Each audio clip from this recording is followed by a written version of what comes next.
अस्सलामु अलैकुम व रहमतुल्लाहि व बरकातुहू। अल्हम्दुलिल्लाहि नहमदुहू व नस्तईनुहु व नस्तगफिरुहु व नु'मिनु बिही व नतवक्कलु अलैहि व नऊज़ु बिल्लाहि मिन शुरूरि अनफुसिना व मिन सय्यिआति अअमालिना। मन यहदिल्लाहु फहुवल मुहतदी व मन युद्लिल फलन तजिद लहु वलिय्यन मुर्शिदा।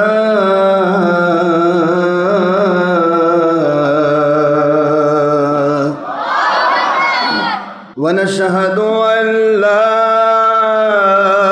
इलाहा इल्लल्लाह वहदहु ला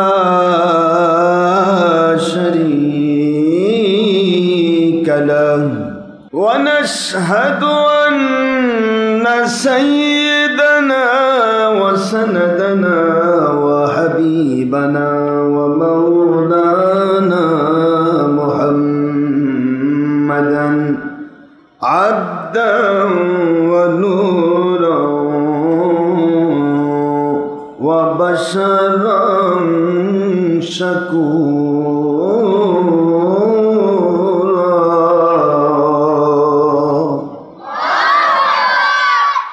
व हुवा रसूलुल अंबिया'i वल मुरसलीन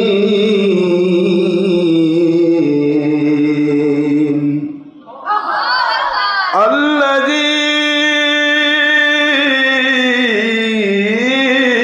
أرسله بالحق شاهدا ومبشرا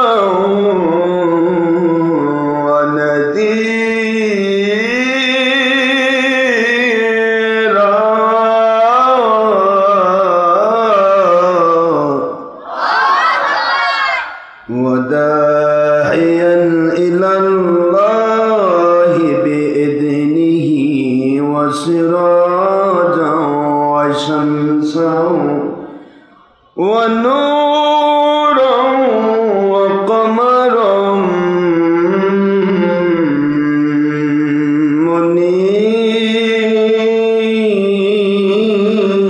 منيرا.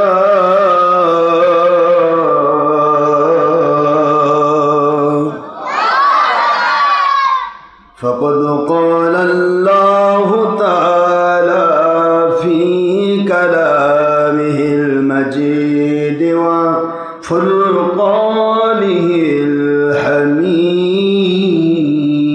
الحميد وبرهانه التوحيد والرسالة والولاية والآخرة. أعوذ بالله من الشيطان الرجيم. بسم الله الرحمن الرحيم.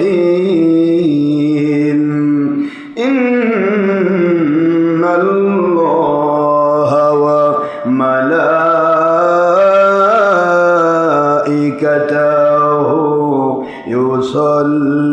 يصلون على النبي يا أيها الذين آمنوا صلوا عليه وسلموا تسليما.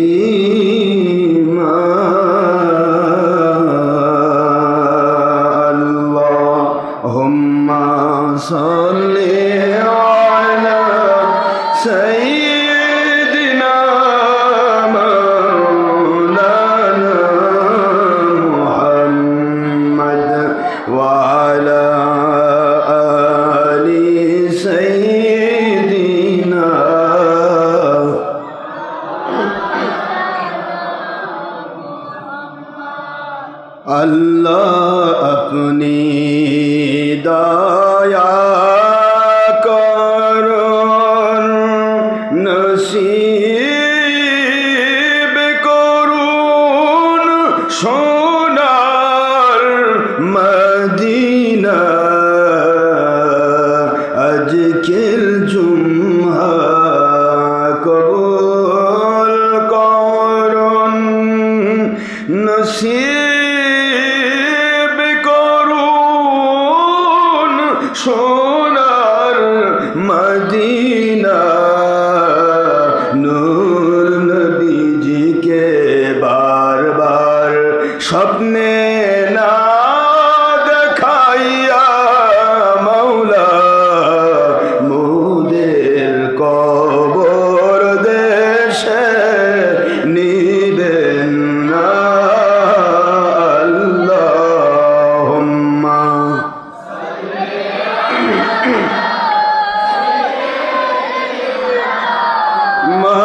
مولانا محمد وعلى آل سيدنا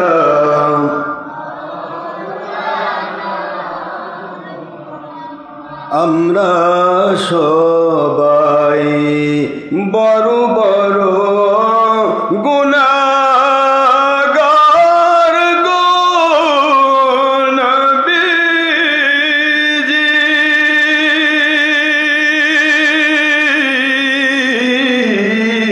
দুনিয়া ও দলের স্বার্থে আপনাকে চিনলাম না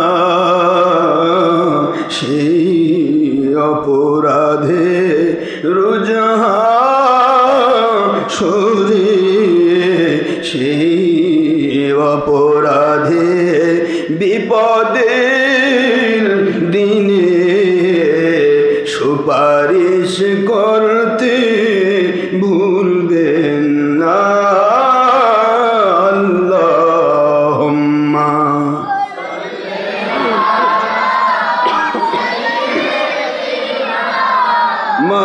مولانا محمد وعلى آل سيدنا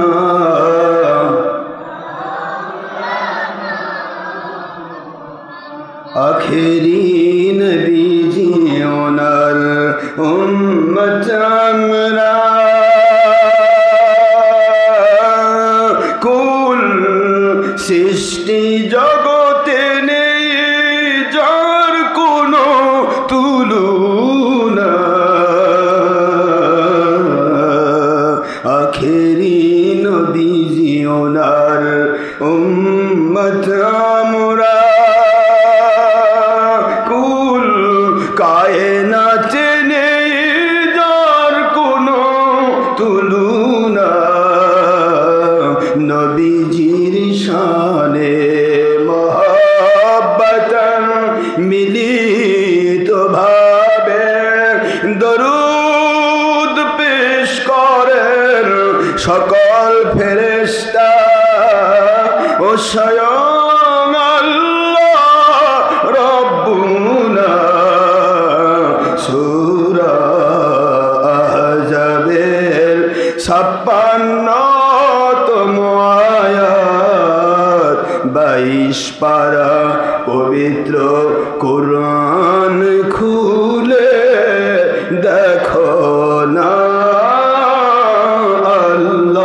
আল্লাহুম্মা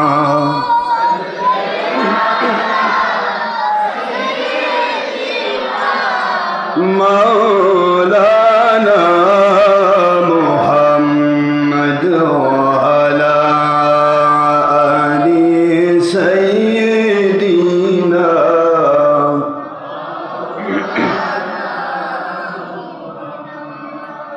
আলহামদুলিল্লাহ মহান আল্লাহ সুবহানাহু তাবারক ওয়া তাআলা খলিক মালিক রব এক ও অদ্বিতীয় আল্লাহ পাক যার কোনো অবতার নেই যার কোনো শরীক নেই যার কোনো অংশীদার নেই সে রব্বুল আলামিন ওনার মেহেরবানিতে আশা করি আপনারা সবাই ভালো আছেন আল্লাহ পাকের দরবারে শুকরিয়া আদায় করছি, যিনি দয়া করে ইহসান করে আমাদেরকে দীর্ঘ পথ অতিক্রম করে অনেক সময় ব্যয় করে যাওয়া আসা ভাড়া টাকা পয়সা ব্যয় করে শ্রম দিয়ে গরমের ভিতরে গরমের মধ্যে ঘাম বিনিময় করে মালিকের দরবারে মালিককে খুশি করার জন্য আমাদেরকে আসার তৌফিক দিয়েছেন।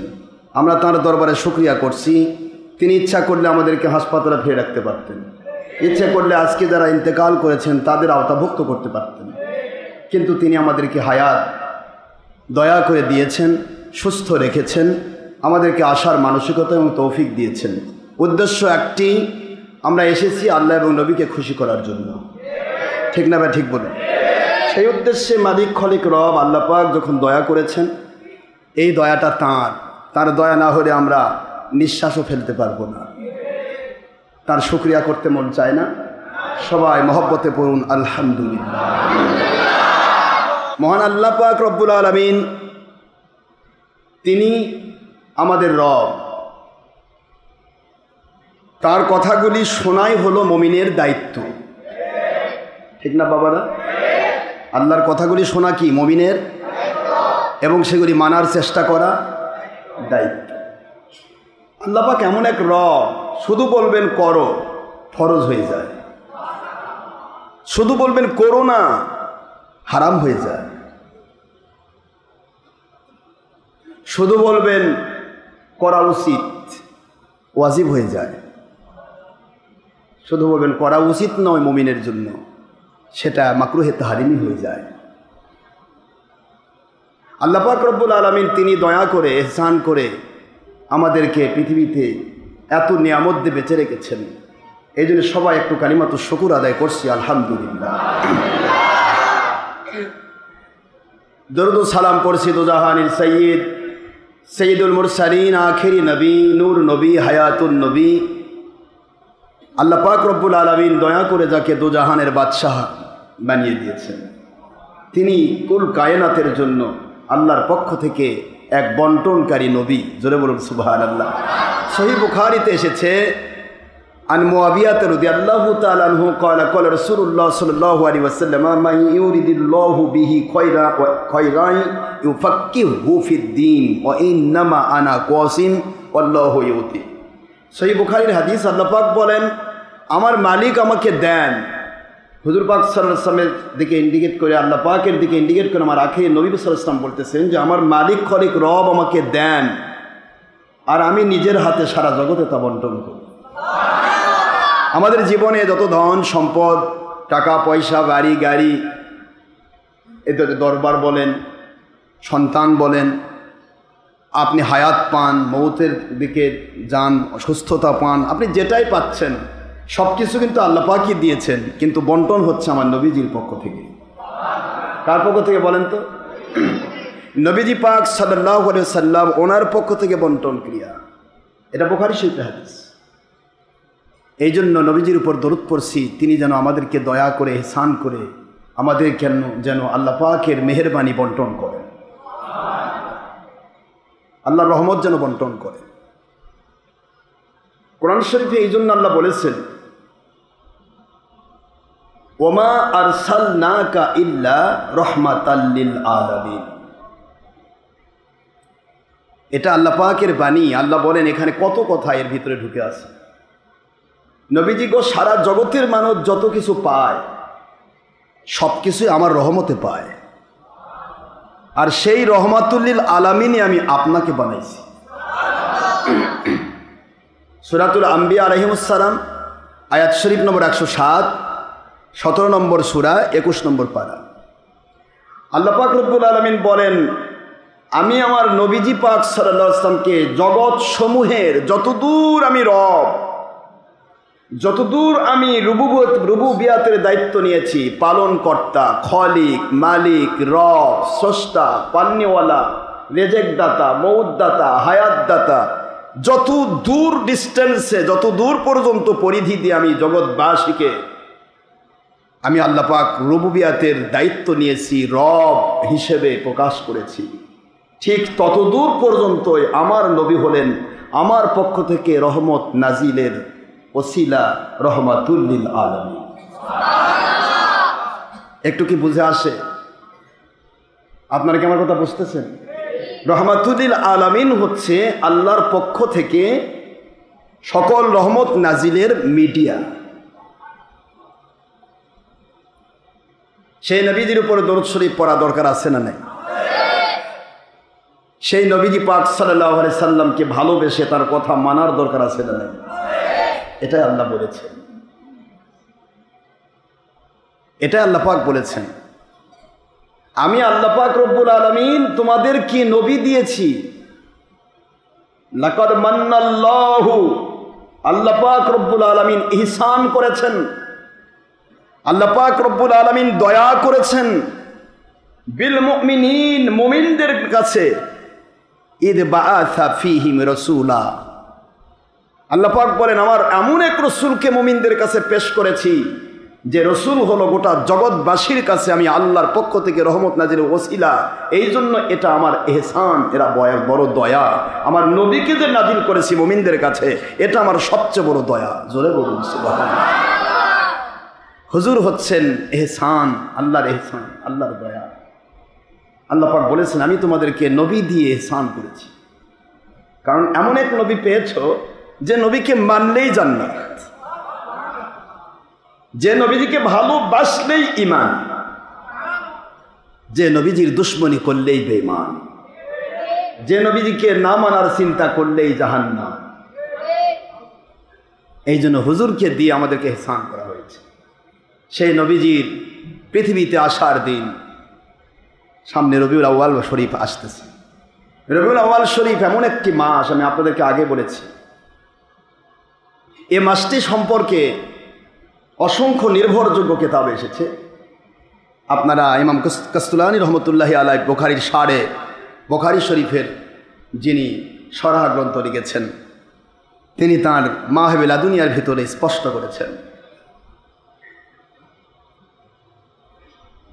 ইবনে কাসিরের লেখক মাওলানা ইবনে কাসির, তিনি তাঁর বেদায় ওয়া নেহায়ার কিতাবের ভিতরে স্পষ্ট করেছেন যে আমার নবীজি পাক সাল্লাল্লাহু আলাইহি সাল্লাম পৃথিবীতে আসা মানেই হলো জগৎবাসীকে দুনিয়াতে রহমত পেয়ে, ঈমান পেয়ে জান্নাতি হওয়ার একটা মাধ্যম নাজিল হওয়া। এছাড়া কেউ জান্নাতে যাওয়ার সুযোগ নেই। আপনি হয়তো বলবেন হুজুর আমি কাউকে মানতে চাই না, আমি আল্লাহকে মানতে চাই।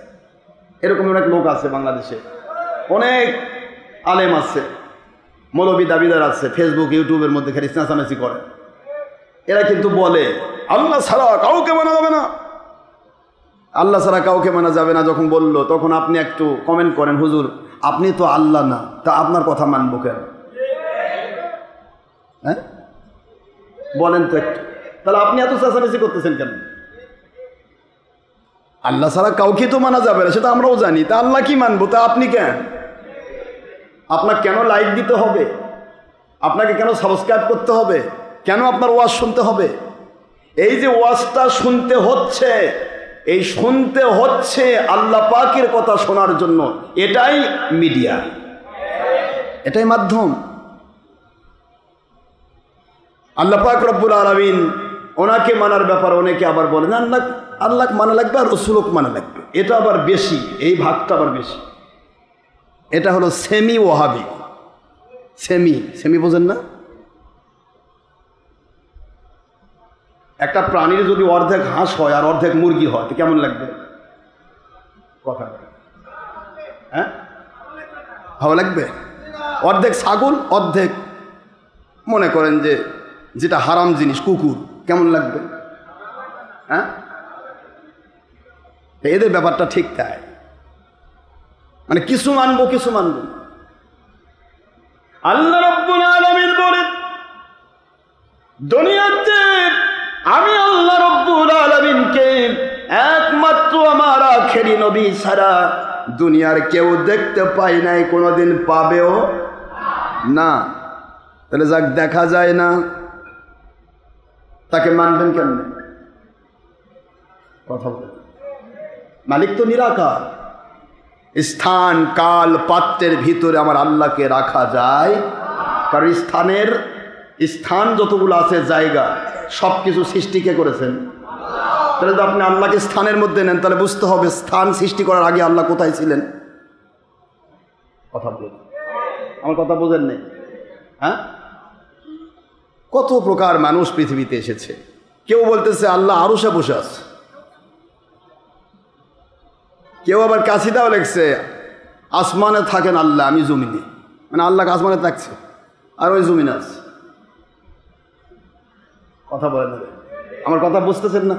কত শিরিক আর কুফরিতে ভরা, এগুলোর মধ্যে কথা নাই। মুন্সিদের কথা একটাই, খালি মিলাদ আর কি আমার ঈদে মিলাদুন নবী বেদাত আসে। কারণ যেটা নবী আসার দিন, যেটা না আসলে জগৎ হতো না, যেটা না আসলে পৃথিবীতে কোনো মানুষ পৃথিবীতে ঈমান নিয়ে বেঁচে থাকতো না।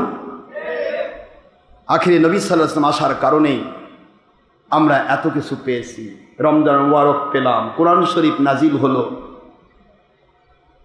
নামাজ পাইলাম, রোজা পাইলাম, হজ পাইলাম, জাকাত পাইলাম। কেমনে পৃথিবীতে খেলাফত কায়েম করব তা বুঝলাম, কেমনে হকের ওপর চলবো, কেমনে বাতিল বুঝবো, সব চিনলাম। যে নবীকে দিয়ে সেই নবী আসার দিন খুশি না, সেটা দুঃখের দিন।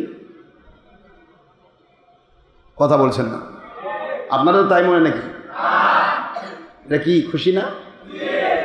আপনার বেটা যদি একটু পিএসসি পড়ে, পিএসসি গেল না কতদিন আগে, এখন তো আর নাই পিএসসি, কেউ বলে পিএসসি, কেউ বলে এটা আছে। তারপরে জেএসসি গেল, জেএসসির পরে এসএসসি, এরপরে ইন্টারমিডিয়েট, এরপরে অনার্স মাস্টার্স। এখন একটা ক্লাসে যদি আপনার ছেলে ফার্স্ট ক্লাস পায়, তো মাশাআল্লাহ রাগের ঠেলায় পুরা এলাকার মিষ্টির দোকান সাফ করে মানুষকে মিষ্টি খাওয়া। রাগের ঠেলায় না, না খুশি? কি বলেন আপনারা? তাহলে যেই মুন্সিগুলো বলে নবী আসার দিন দুঃখ, তাহলে ওর বেটার দিন কি করে? ওই বেটা পাস করলেও তো খুশি হয় না, আছে একটা ছেলে সন্তান হয়েছে তাও খুশি হয়। কথা বলেন, প্রত্যেকটা জায়গায় খুশি আছে, খুশির সিস্টেম আছে, এর ক্লাস আছে। এক এক খুশি এক এক রকম। দুনিয়া পেয়ে যে খুশি, সে দুনিয়া নিয়ে ব্যস্ত। যে আমার আল্লাহ এবং রসুলকে নিয়ে খুশি, সে আমার রসুলের জন্য খুশি। জোরে করে দুনিয়ার দু চারটা টাকা পয়সা পাইলো, নিজের একটু দাম বাড়লো, মানুষ বাহাবা দিল, কি বড় হুজুর, এতে খুশি। একে আল্লাহ কয় ঠিক আছে, তুমি ওতেই খুশি, শয়তান তোমার গর্মদের ডুবে রাখুক। যে আখিরাত পেয়ে খুশি, ওই ব্যক্তি আমার নবীজিকে পেয়ে খুশি হবে, দুঃখ পাবে না। ইবলিস শয়তান কি আখিরাত পেয়ে খুশি? কথা বলছেন না কেন? ইবলিস শয়তান আখিরাত পেয়ে খুশি? অত দুনিয়ায় শেষ। এই জন্য ইবলিস দ্বারা তাড়িত যারা, সেটা আলেম হোক, ওলামা হোক, যে কেউ দাবি করুক, সে ব্যক্তি আমার নবীকে নিয়ে খুশি হতে, ওলিয়া উলিয়াকে নিয়ে খুশি হতে, সেদিকে তাকাবার টাইম নেই আমাদের। আমাদের টাইম আমরা কেমনে আল্লাহকে খুশি করব। ঠিক না? ঠিক বাবারা? আল্লাহ রব্বুল আলামিন বলেন, ওয়ামা আরসালনাকা ইল্লা রাহমাতান লিল আলামিন।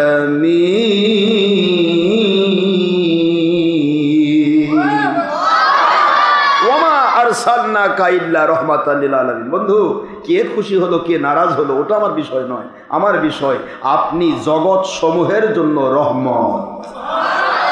এখন রহমত পেয়ে যে খুশি হবে, সে আমি আল্লাহ পাকের আইনের আওতাভুক্ত। আর রহমত পেয়ে যে দুঃখ পায়, ওটা আমার রহমত থেকে বঞ্চিত বেয়াদব। বুঝতে পেরেছেন? তা আমরা কি বেয়াদব? আদবে আউলিয়া বেয়াদবে শয়তান হব না। আদবে আউলিয়া হতে চায়, বেয়াদবে শয়তান হতে চাই না। আমরা আদব রক্ষা করব। বাবারা এদিকে এদিকে তাই, ওদিকে কিছু না, শব্দ হতেই পারে, বিভিন্ন কাজ চলছে, একটা টিন পড়লেও তো শব্দ। প্রশ্ন হলো, আমরা ঈদে মিলাদুন নবীর জন্য প্রস্তুত? কথা বলছেন না কেন? প্রস্তুত আছেন? আলহামদুলিল্লাহ। কে কে প্রস্তুত? দেখি তো হাত তুলে আল্লাহকে দেখান। হ্যাঁ, আল্লাহ পাককে দেখান। আল্লাহ দেখেন আপনি, আমরা ঈদে মিলাদুন নবী পালন করতে প্রস্তুত ইনশাআল্লাহ। বলেন, হাত নামান। মালিক দেখুক, মালিক খুশি হন। আমার মালিককে খুশি করাই তো আমাদের দায়িত্ব। এই জন্য এই মিলাদুন নবীকে বলা হয় পবিত্র ঈদে মিলাদুন নবী। ঈদ, ঈদ শব্দের অর্থ খুশি।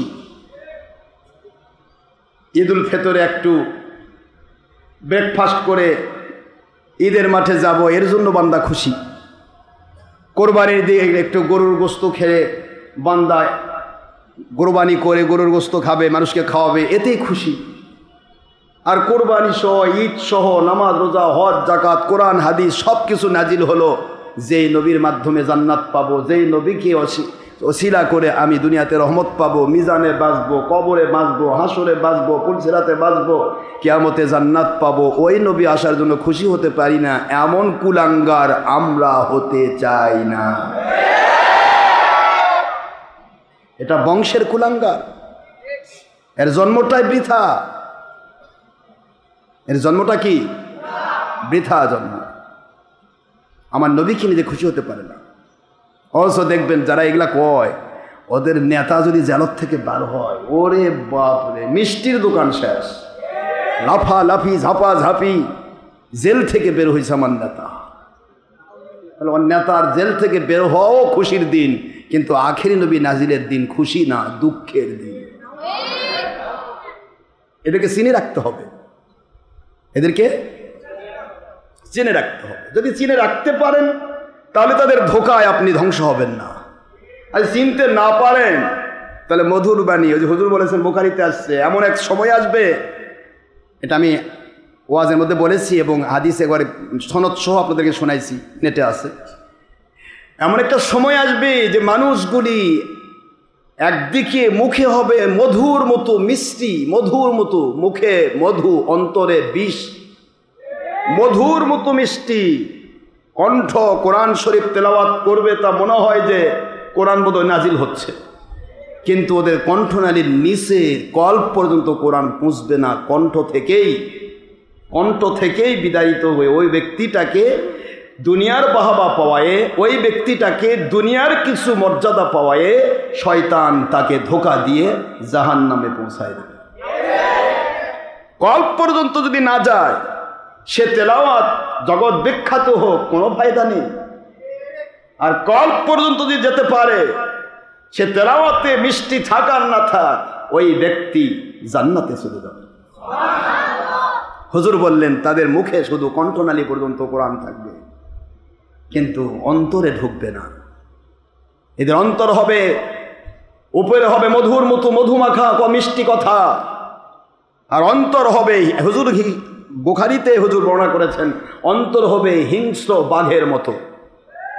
নাউজুবিল্লাহ বলবেন না?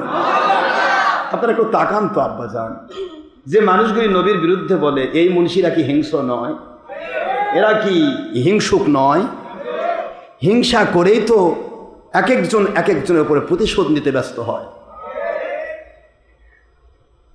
হুজুর সাল্লাল্লাহু আলাইহি ওয়াসাল্লাম বলেন, এলেম যদি কোনো মানুষের ভিতরে ঢুকানো হয়, মন দিয়ে শুনবেন কথাগুলি,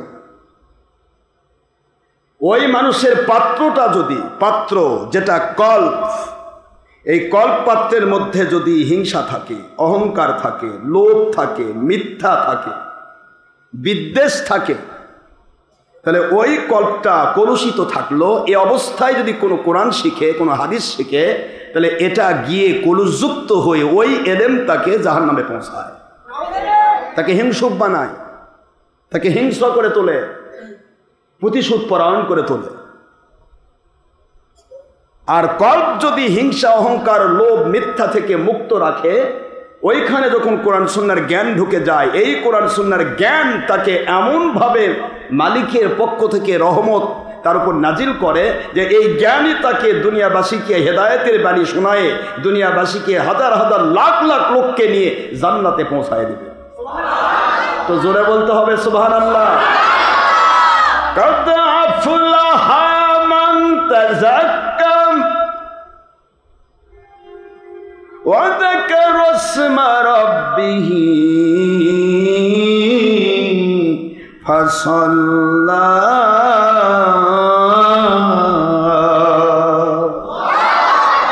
আল্লাহ বলেন, বান্দারে সবাই তো কোরআন সবাই হাদিস শরীফ পড়বে, সবাই নামাজ রোজা হজ যাকাত পড়ার চেষ্টা করবে, কিন্তু আমি আল্লাহ আইন করে দিলাম কদ আফলাহা, ওরাই সফল কাম, ওরা দুনিয়াতে হেদায়েত প্রাপ্ত হবে, আখিরাতে জান্নাতে যাবে।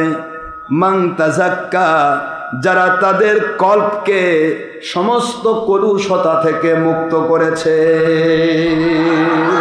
এদের ভিতরে যে ইলম ঢুকবে, বাবারা আমার, বারবার আমি আপনাদেরকে দৃষ্টান্ত দিয়েছি, একই ফুলের উপরে দুই প্রকার মাছি বসে। কয় প্রকার? একটা বসে বৌমাছি, আরেকটা বসে মৌমাছি। বসে না? বৌমাছি মধু নেয় না, বৌমাছির শরীরের ভিতরে শুধু ময়লা, এটাও উড়ে ওটাও উড়ে। মৌমাছির শরীরের ভিতরে 1000 রোগের মহৌষধ মধু তৈরি হয়। ফ্যাক্টরি, সার্কিট, বর্তমান ইন্টারনেট সভ্যতার সফটওয়্যার, এর ভিতরে এমনভাবে সার্কিট সেটিং আছে। আরো সহজ ভাষায় যদি বলেন, মৌমাছি মানুষের খাবারের মধ্যে পড়ে কলেরা, টাইফয়েড, বিভিন্ন রোগের জার্ম ঢুকায় দিয়ে মানুষকে ধ্বংস করার চেষ্টা করে। আর মৌমাছি মানুষকে মধু দিয়া হাজারো রোগের মহৌষধ হিসেবে মানুষকে রক্ষা করার চেষ্টা করে। মাছি দুইটাই, কোনটা উপকারী আর কোনটা অপকারী, এটা যদি আপনার ভিতরে বুঝ আসে, মৌলবী দুটাই, মুন্সি দুইটাই, পীর দুইটাই, কোনটা উপকারী কোনটা অপকারী না বুঝতে পারলে আপনার ঈমান রক্ষা পাবে না।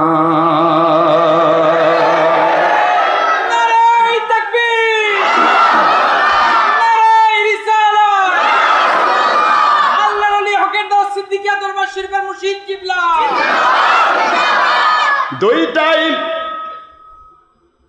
আরেকটা দিকে চলে যান, ভীমরুল দেখেছেন আপনারা? ভীমরুল বল্লা না, বল্লা কিন্তু ছোট, ভীমরুলটা মাঝখানে চিকনা, পেছন দিকে মোটা, সামনের দিকে মোটা। পেছন দিকে এমন এক হুল থাকে, ওটা যাক বসায় দেয়, ও 7 দিন ফুলে উঠে থাকে। আর এতই কান্না কাঁদে গো ব্যথায়। এই ভীমরুল আর মৌমাছি, এই দুইটাই একই ধরনের প্রাণী, একটা বড় একটা ছোট। এবং হাদিস শরীফে এসেছে, কিতাব প্রমাণ করেছে, দুইটাই ফুলে বসে। দেখবেন ফুল বাগানে ভীমরুলও ঘোরে, ঘোরে না? ভীমরুল ঘোরে। মিষ্টির দোকান পেলে দেখবেন মৌমাছিও ঘুরতেছে, ভীমরুল ঘুরতেছে, বল্লা ঘুরতেছে, ঘোরে নাই? ঘোরে। তাহলে বোঝা যায় সবাই খায়, সবাই। তাহলে ফুলের মধ্যে সবই বসলো, ভীমরুলও বসলো, মৌমাছিও বসলো।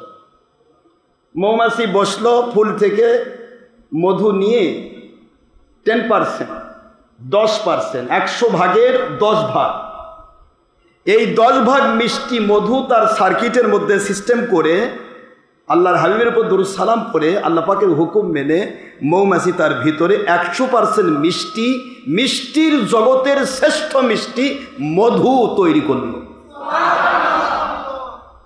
ওই একই রকমের ফুলের উপর বসলো ভীমরুল, একই রকমের ফুলের উপর বসলো বললাম। ওখান থেকে ওই মিষ্টি মধু নিয়া তার সার্কিটের ভিতরে এমন ভাবে সে তৈরি করলো বিষ। মধু কি হয়ে গেল? কথা বলেন, মধু কি হলো?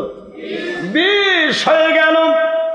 একজনের সার্কিটে 1000 রোগের মহৌষধ। মা হুয়া শিফাউন ওয়া রাহমাতুল লিল মুমিনিন।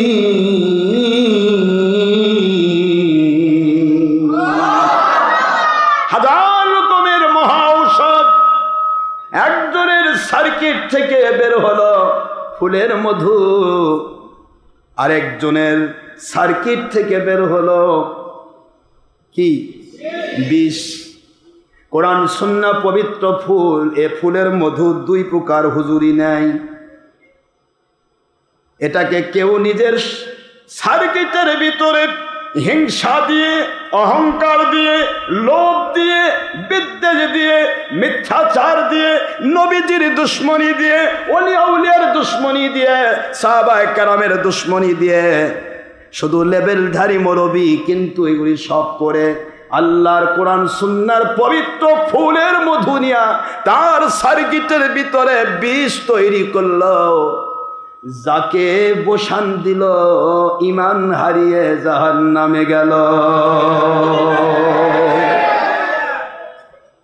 ওই একই কোরআন সুন্নাহর পবিত্র ফুলের মধু নিয়ে হক্কানি ওলিয়া উলিয়া ওলিল আমর, হক্কানি আলিম উলামা, তারা তাদের সার্কিটের ভিতরে কোরআন সুন্নাহর মধুকে মালিকের দয়া দিয়ে সিস্টেম করে নিজেও হেদায়েত প্রাপ্ত হলো। হাজারো হাজার লাখো লাখো কোটি কোটি মানুষকে হেদায়েতের বাণী শোনায়, সকলের জন্য দুনিয়াতে রহমত আর আখিরাতে জান্নাত পাওয়ার ওসিলা হয়ে গেল। ওমা আরসালনাকা ইল্লা রাহমাতাল লিল আলামিন।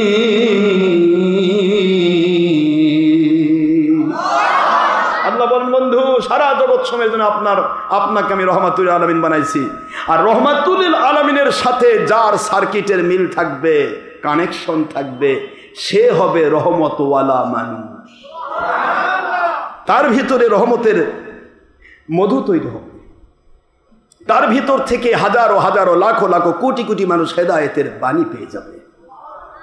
আর রহমাতুল আলামিন থেকে যার কানেকশনটা এদিক সেদিক, নর বড়, নবী আমাদের মতো, বড় ভাইয়ের মতো, মাটির মানুষ, এই সেই, নবীর মিলাদ কিয়াম থেকে আসলো, যত প্রশ্ন, ও 2 নম্বরই করবে, ও চুরি করবে, ও ডাকাতি করবে, ও মানুষকে ধ্বংস করবে, মানুষের বাড়ি পুড়িয়ে দিবে, গাড়ি পুড়িয়ে দিবে, মানুষকে জ্বালাবে, তারপরে ও হক্কানি।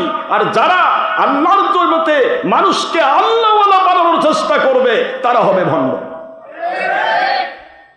এগুলি চিন্তা একমাত্র শয়তানদের ভিতরেই ঢোকে। আমরা কি শয়তানের পক্ষে থাকবো? আমরা মানুষকে ভালোবাসতে চাই, ভালোবাসা দিয়ে মানুষকে আল্লাহওয়ালা বানাতে চাই। জুলুম কোন দিন আমাদের দ্বারা হবে না, ইনশাআল্লাহ বলুন। আমরা কারো ওপর কোনোদিন জুলুম করি নাই, আমরা কখনো জুলুম কারো ওপর করব না, কারণ আল্লাহু লা ইয়াহদিল কওমাজ জালিমিন, আল্লাহ পাক জালেমদেরকে হেদায়েত করেন না। এটা আল্লাহর আইন, এটা আল্লাহ হেদায়েতই দিবেন না। সাবধান জালেমের জাত, যারা জালেম জুলুম করেন সাবধান। সে হোক সাধারণ মানুষ, হোক মৌলবি মুন্সি পীর মুর্শিদ, আল্লাহর কসম, আল্লাহর আইন, জালেমকে আমি হেদায়েত দেই না। শুধু লেবাসই থাকবে, লেবেলই থাকবে, কিন্তু হেদায়েত কপালে জুটবে না। আপনারা একটু মন দিবেন আমার কথায়। আমি চেষ্টা করব, আজকে যেহেতু ঢালাইয়ের দিন তো এই জন্য একটু দেরি করব, 3টা 3:30টার মধ্যে পড়বো, অসুবিধা হবে? কিন্তু সামনের থেকে চেষ্টা করব আপনাদেরকে আরও নিকটে নিয়ে আসুন, মানে 2টার মধ্যে আসার চেষ্টা করব। আসবেন 2টার মধ্যে আমরা নামাজ শুরু করার চেষ্টা করব, ইনশাআল্লাহ বলেন। এখন তো আইন হয়ে গেছে, 1:30টায় নামাজ হয়, হুজুর কেন এরকম করে? ওটা ওদের বানানো আইন, ওটা আল্লাহ এবং নবীর আইন নয়। এরকম কোনো আইন নেই, কোরআন সুন্নাহয় এমন কোনো আইন নেই যে এই টাইমেই নামাজ পড়তে হবে, না হলে নামাজ হবে না, এটা আইন নেই। আইন আছে আমার নবীজির কোরআন সুন্নাহর, ইন্নাস সালাতা কানাত আলাল মুমিনিনা কিতাবাম মাওকুতা। সূরাতুন নিসা 4 নম্বর সূরা 5 পারা মদিনাওয়াতিন আইন 103 নম্বর আয়াত শরীফ। আল্লাহ বলে দিলেন, আমি প্রতিটা নামাজের একটা নির্দিষ্ট টাইম, একটা সিস্টেম, একটা টাইম, একটা সময় দান করেছি, আর ওই সময়টা দেখিয়ে দিবে আমার পক্ষ থেকে বন্টনকারী রহমাতুল আলামিন। এটা জোরে বলতে হবে সুবহানাল্লাহ। কে দেখিয়ে দিবেন? হুজুর দেখিয়ে দিয়েছেন। হুজুর বলেন, জোহর জুমার ওয়াক্ত শুরু হবে, তোমাদের ছায়া যখন হেলে যাবে তখন থেকে। ছায়াটা সোজা আছে, হেলে যাবে, এর নাম জাওয়াল। এর নাম কি বাবা? হেলে গেল, জোহর জুমার সময় শুরু হয়ে গেল। শেষ হবে কখন হুজুর? বুখারী শরীফে হাদিস, হুজুর বলেন তোমাদের ছায়া যখন মিসলাইন হবে। মিসলাইন বোঝেন তো? মিসলাইন শব্দের অর্থ হলো দ্বিগুণে, এক কথায় এক গুণ না, কয় গুণ? জোরে কোন? দ্বিগুণ। আপনার ছায়া যা আছে এই ছায়ার চাইতে ডবল। কথা বলেন না? মিসলাইন, মেসাল হলে সমান সমান, মেসাল হলে, কিন্তু মিসলাইন দ্বিগুণ হতে হবে ছায়া। হুজুর বলেন দ্বিগুণ সময় পর্যন্ত আমি আমার আল্লাহর আইনের আওতায় জোহর জুমার ওয়াক্ত সেটিং করলাম। এখন আপনারা কাটিয়ে ফেলান আর নিজে শুয়ে পড়েন, দেখেন তো আমরা নামাজ কখন পড়াই। মিসলাইন 15 টাইম থাকবে। এই মিসলাইন হেলে যাওয়া থেকে শুরু করে মিসলাইন এই মাঝখানের টাইমে, যে টাইমেই যেখানে নামাজ হোক, এটা আল্লাহ এবং রাসূলের আইন। 1টায় পড়তে হবে, 2টায় পড়তে হবে, 1টায় পড়তে হবে, 12টায় পড়তে হবে, এরকম ঘড়ি ধরা আইন আল্লাহ কখনো দেন নাই। এটা বানানো আইন। বলেন না কি আইন? সুরের মায়ের বড় গলা একটা কথা আছে, এই সুর মুন্সি এগুলা কর অন টাইমে নামাজ পড়ায়, মানে ওর কমিটি সেক্রেটারি সভাপতি তারই আইন মোতাবেক 1টায় টানে ধরে নামাজ পড়ায়, ওটাই বলে ওর আইন, ওটাই টাইম। আর এ টাইমের বাইরে পড়লে আনটাইম। কথা বলে না, আমার কথা বুঝতে পারতেছেন না আপনারা? এগুলি ধান্দাবাজি। যাক, ধান্দাবাজদেরকে বুঝতে হবে, চিনতে হবে। আমরা নামাজ পড়বো, অথচ একটা জিনিস হুজুর বলেছেন, সিয়াসত্তার সহিহ হাদিস, হুজুর বলেছেন মসজিদে এসে তুমি বসবে, নামাজের টাইম সেইটা যখন নবী ঢুকবে। সুবহানাল্লাহ বলে না জোরে? হুজুর আসবেন, নামাজের টাইম হবে। হুজুর আসেননি, এখনো টাইম হয়নি। দেখছেন? আর এরা কি কর? টানে ধরে নামাজ পড়ায় 1টায়। একদিন আস্তে আস্তে হুজুর রাত্রি দ্বিপ্রহরের পর এশায় আসলেন। কয়টায়? রাত্রি দ্বিপ্রহর, মানে 12টার পর। 12টার পরে হুজুর আসলেন মসজিদে।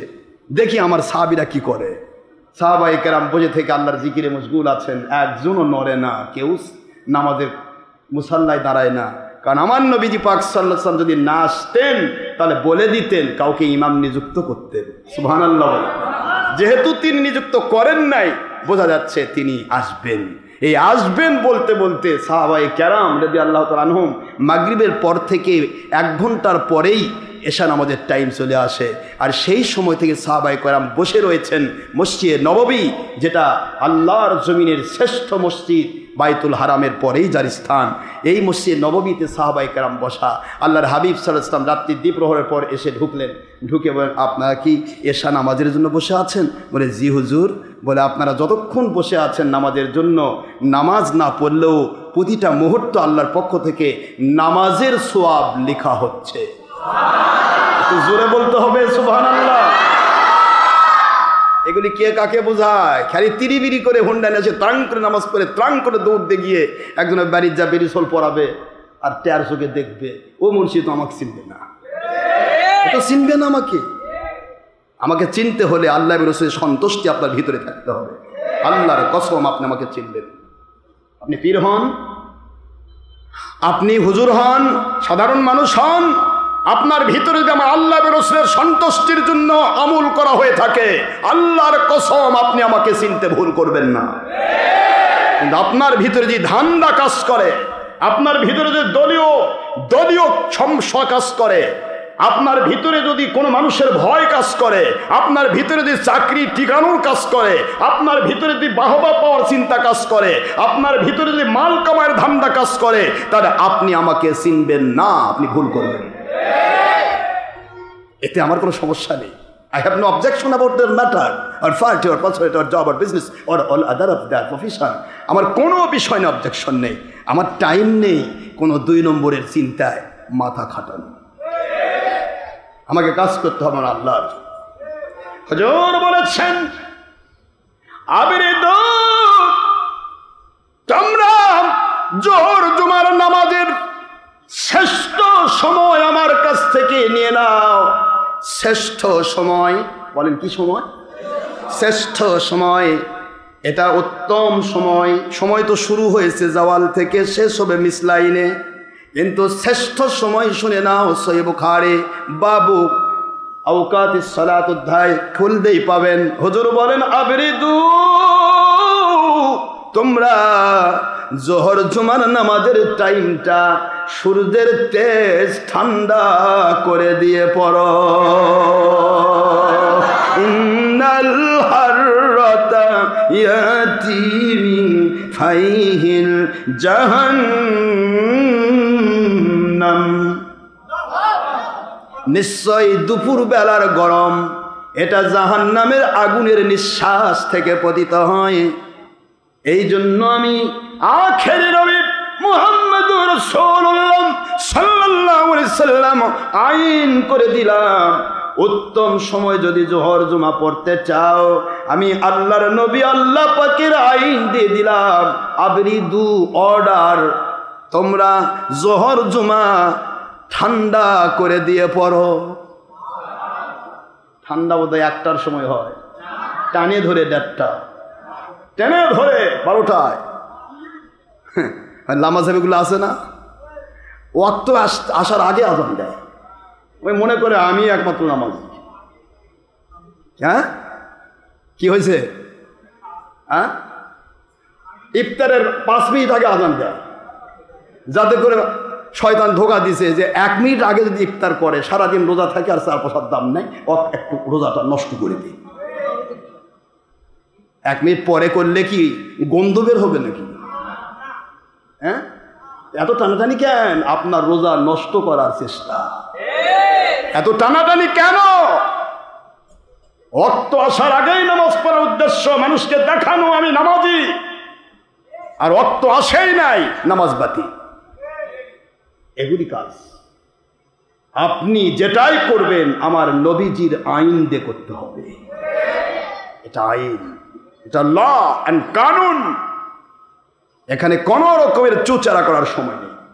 হুজুর বলেছেন আবরিদু, কথাটা বুখারী, আবরিদু শব্দটা আমর, আদেশ, ঠান্ডা করে দিয়ে পড়ো। জোহর জুমার সময়টা তোমরা সূর্যের তেজ ঠান্ডা করে দিয়ে পড়ো। এখন সূর্যের তেজ কি বাড়ি দিয়ে ঠান্ডা করবেন নাকি সময়? কথা বলে না কেন? মনে হয় সূর্য বাড়ি দিবেন এরকম ভাব। সূর্যের তেজ খালি তো কয় আমরা সই হাদিস মানি, তো বুখারী গেল গো। সূর্যের তেজ ঠান্ডা করে দেব, এগুলা নিয়ে কথা বলতে আর মন চায় না। অনেক আপনাদের বলেছি, শুধুমাত্র নতুন কেউ আসলে তাকে শয়তান ধোকা দেয়, এই জন্য বলতে হয়।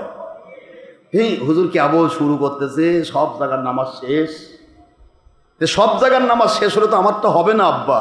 সব জায়গায় তার ইচ্ছা মতো আইন করতে পারে, আমি আমার ইচ্ছা মতো করি না, আমার আল্লাহর আইন আইনের আওতায় রাখি। আপনার ভালো লাগলে আসবেন, না ভালো লাগলে আমার তো জুলুম নেই আব্বা জান। আমি কোনোদিন কি বলেছি কেন আসলেন না? আমার অনেক বড় বড় খলিফা, বড় বড় হুজুর আসে না, আমি একবার বিসমিল্লাহ করে কলও দেই না। কারণ যে হক বুঝেও না বোঝার ভান করে, ওটা তো চতুষ্পদ জন্তু, ওর সাথে আমার কিছু সম্পর্ক? এটা আল্লাহর কোরআন না?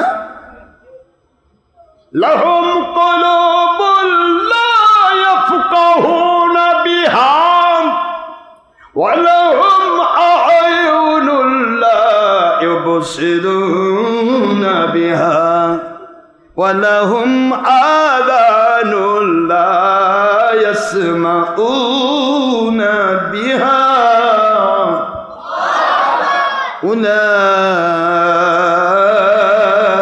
উলাইকা কাল আনআম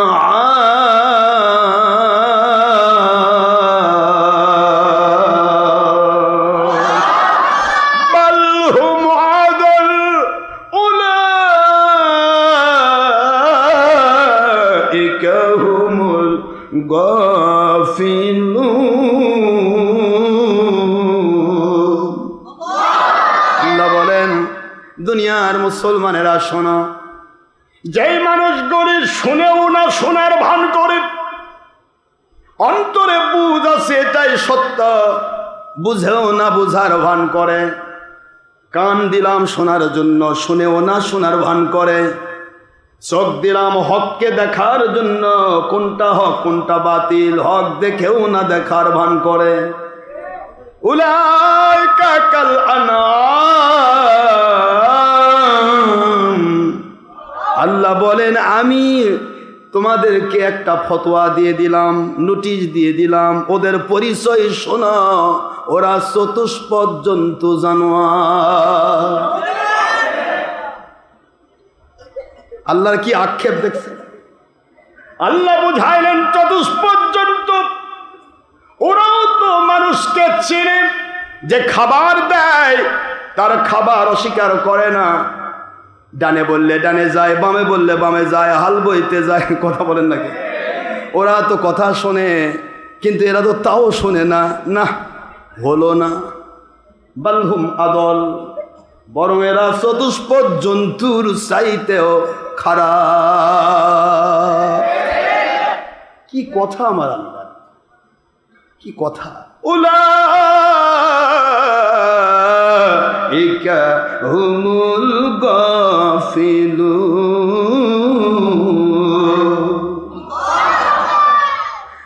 এরা তো চতুষ্পদ জন্তু জানোয়ার চেয়েও খারাপ। এই কথাটা কে বলেছেন? জোরে বলতে হবে, আল্লাহ বলেছেন। আল্লাহ বোঝাচ্ছেন, তোমরা একটা গরুকে দেখাও, গরু তুমি যতই কাজ করে নাও, যদি কও গরু তোমার কোনো কাজের দরকার নাই, তবে আজকে তুমি অজু করবা, এটা গরু অজু করবে? আরে কিয়ামত পর্যন্ত শিক্ষা দেন তো দেখি অজু করে কিনা। কথা বলে না কেন? গরু তো ভালো জিনিস। গরু কোরবানি করা হয়, গরু আকিকা করা হয়, এই যে আমরা 3টা কিনছি আলহামদুলিল্লাহ। গরু কত কাজে, নবীজির ঈদে মিলাদুন্নবীতে ব্যবহার হচ্ছে, গরু আকিকাতে ব্যবহার হয়, গরু কোরবানিতে হয়, গরু রমজান মাসে হয়, গরু খাওয়া হয়, হালাল জিনিস। তারপরও গরুর তুলনা দেওয়ার উদ্দেশ্য কি? আল্লাহ কয় গরু যতই ভালো কাম করুক কিন্তু অজু করবে না। তুমি যদি 100 বছর ধরে গরুকে বলো যে তুমি অজু শিখো, অজু কোনোদিন গরু করবে না। আল্লাহ বুঝাচ্ছেন গরু অজুই করে না, তাহলে যারা গরু চেয়েও খারাপ, এরা আবার কতটুকু পবিত্র থাকবে? দেখছেন, বুঝছেন আপনারা আমার কথা? আল্লাহ পাকের মেসালটা দেখছেন? Example is better than good advice. আল্লাহ পাক মেসাল দিলেন, একটা গরু, একটা ঘোড়া, একটা বকরি অথবা একটা কুকুর, এ যতই ভালো কাজ করুক কিন্তু একে অজু করাতে পারবে না, নামাজে দাঁড় করাতে পারবে না। কিন্তু তাদের চেয়েও যেটা খারাপ, এ আর কিভাবে হক বুঝবে? দেখছেন কি করে হক বুঝবে? এই জন্য আমি অনুরোধ করব, ভুল করবেন না, ভুল করবেন না। অনেকেই আছে সত্য বুঝেও সুবিধার দিকে দৌড়ায়, এরাই কোরআনের ভাষায় চতুষ্পদ জন্তু জানোয়ার। আমার ভাষায় নয়, কিন্তু আমি বলতে পারবো না। আপনারা কোরআন সুন্নাহর কথা শুনবেন, কোরআনের আইন এটা। আপনারা আমাকে একটা প্রশ্নের উত্তর দিবেন, বলেন তো সূর্য উদিত আছে দিনের বেলা, এখন আপনার যদি কেউ বলে যে ভাই আপনি তারকা খুঁজে বের করে তার কাছে সোবত নেন, হ্যাঁ দিনের বেলা তারকা দেখা যায়? আমার কথা কি বুঝতেছেন আপনারা? দিনের বেলা তারকা দেখা যাবে? এটা ল্যাম্পু হলে তাও তো দেখা যেত, জ্বলতেছে দেখা যাচ্ছে, যাই হোক আলো পায় কারণ না জ্বলতেছে, কেউ তারকা তো ডুবে যায়। দিনের বেলা সূর্যের আলো যখন পড়ে তখন আর তারকা থাকে না। সূর্যের আলোর যার দরকার সে কি তারকা খুঁজবে? সূর্যের তাপ যার দরকার সে কি তারকা খুঁজবে? ওই ব্যক্তি তারকা খুঁজবে সূর্য থাকতেও যে ব্যক্তির চামড়া এত নরম যে সূর্যের তাপও সহ্য করা পারে না, আলো চোখে সহ্য করা পারে না। এটার নাম হলো চামচিকা। এটার নাম কি? চামচিকা। এই চামচিকা সূর্যের তাপ সহ্য করতে পারে না, শরীরটা চামড়াটা পাতলা, তাপ লাগলে পুড়ে যেতে চায়, এই জন্য ঘরের থেকে দিনের বেলা বের হয় না। শামসিকা বলেন, চামবাদুর বলেন, আকবাদুর বলেন, কলাবাদুর বলেন, মেলা কিছু আছে। হ্যাঁ, আল্লাহ কত দৃষ্টান্ত রেখেছেন। তো শামসিকা এ সূর্যের তেজ সহ্য করতে পারে না, যার কারণে করে। আরেকটা হলো সূর্যের আলো তার চোখ ফুঁড়ে ঢুকতে চায়, এই জন্য সূর্যের আলো সহ্য করতে পারে না, যার কারণে অন্ধকারের মধ্যে লুকে থাকে। এরপর যখন অন্ধকারের মধ্যে চিন্তা করে যে সূর্যটা বের হয়েছে কেন, এরা তারকা হলেই তো হতো। ওই তারকার চিন্তা করে, তারকার তো তাপও নাই, আলো নেই, কথা বলছেন না কেন, ও চোখে লাগে না। এই চিন্তায় অপেক্ষা করতে করতে যখন সূর্য ডুবে গেল, তখন শামসিকা বের হলো আর কারেন্টের তারে ঝুল খাইল। দেখছেন আপনারা এরকম? শামসিকাকে তো বেশি ঝুল খায়। কারেন্টের তার যেগুলা কারেন্টের তার নেকেড, অর্থাৎ কভার ছাড়া, আনকভার যেগুলা, এই কভার ছাড়া তারের মধ্যে ঝুলে থাকে। আগে তো কভার ছাড়াই বেশি তার ছিল, এখন শুধুমাত্র আপনার 33,000 ভোল্ট, 11,000 ভোল্ট এগুলি কভার দেয় না, তাছাড়া সবই কভার লাগায়। কি কথা বলছেন না কেন? আগে সব কিছু কভার ছাড়া ছিল, তো কভার ছাড়া যেটা সেটার মধ্যে গিয়ে শামসিকা ঝুলে থাকে। কি লাভ? সূর্যকে অস্বীকার করে দিনের বেলা লুকে থাকা, রাতের মধ্যে বের হওয়া, তারপরে আলোর প্রত্যাশা করতে গিয়ে তারের সাথে ঝুল খাওয়া, কি দাম না? এরকম আমাদের কিছু মুরিদ আছে, এরা আবার পিসাব থাকতেই আরেক 2 নম্বরের নিংটি ধরার চেষ্টা করে। এরা এই মার্কা শামসিকা, এরা শামসিকা। যে ব্যক্তি আলো চিনে না, এটা তো মানুষই নয়। আলো আর অন্ধকার, কোনটা অন্ধকার আর কোনটা আলো, এইটুকুই যার জ্ঞান নাই, তো মানুষ না, এটা চতুষ্পদ জন্তু, জানোয়ার। আর এই ধোঁকাটা দিচ্ছে আমাদের কিছু ধান্দাবাজ। এই ধান্দাবাজদেরকে আমি অনেক আগে থেকে চিনি। এরা মনে করে হুজুর ওদের কিছুই জানে না, কানা হুজুর। অনেক দিন থেকে চিনি এদেরকে, কিন্তু বলি না, আমি কারোর উপর জুলুম করা অভ্যাস নেই। আমি কাউকে কখনো জুলুম করি? আপনারা বলতে পারবেন জুলুম করেছি? আনোয়ার গ্রুপকে ক্ষমা করে দিলাম, অন্যায় করলো, অনেক অন্যায় করেছে, মিথ্যাচার, ক্ষমা করে দিচ্ছি।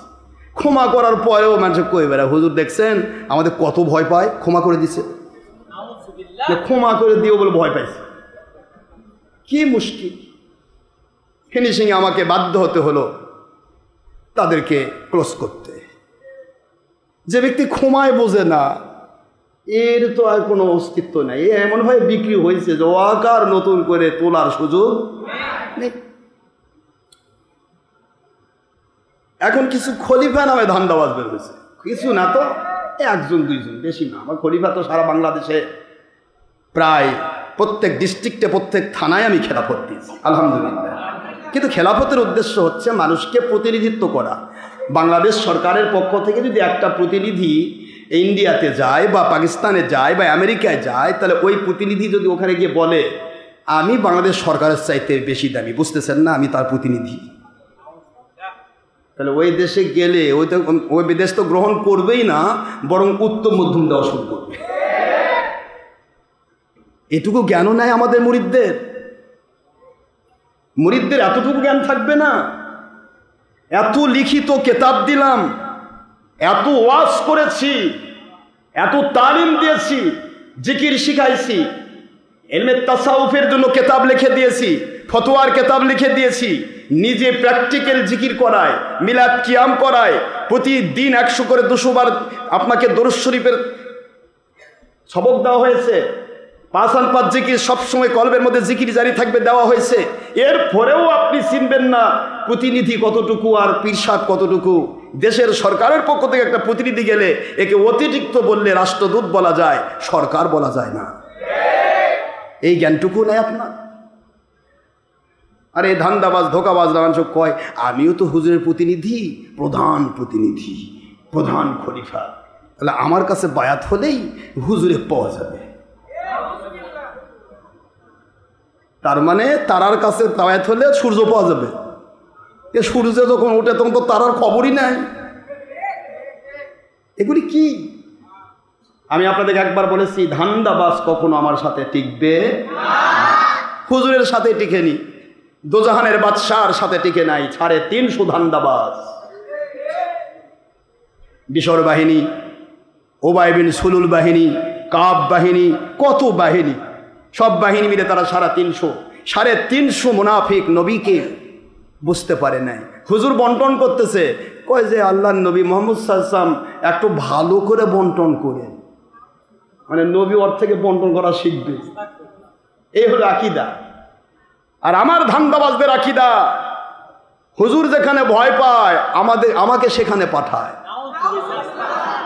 চিন্তা করে দেখেন, এটা ছবি আলা হুজুর, বাঙালি হুজুর, 80 বছরের বৃদ্ধ, ছবি আলা হুজুর। তারপরেও সে এত ভালোবাসে আমাকে, হাজারো জনতার ভিতরে সে প্রচার করেছে। আশরাফ সিদ্দিকী যে এলাকাতে যায়, ওই এলাকায় 40 দিন ওহাবি খাইতে যায় না।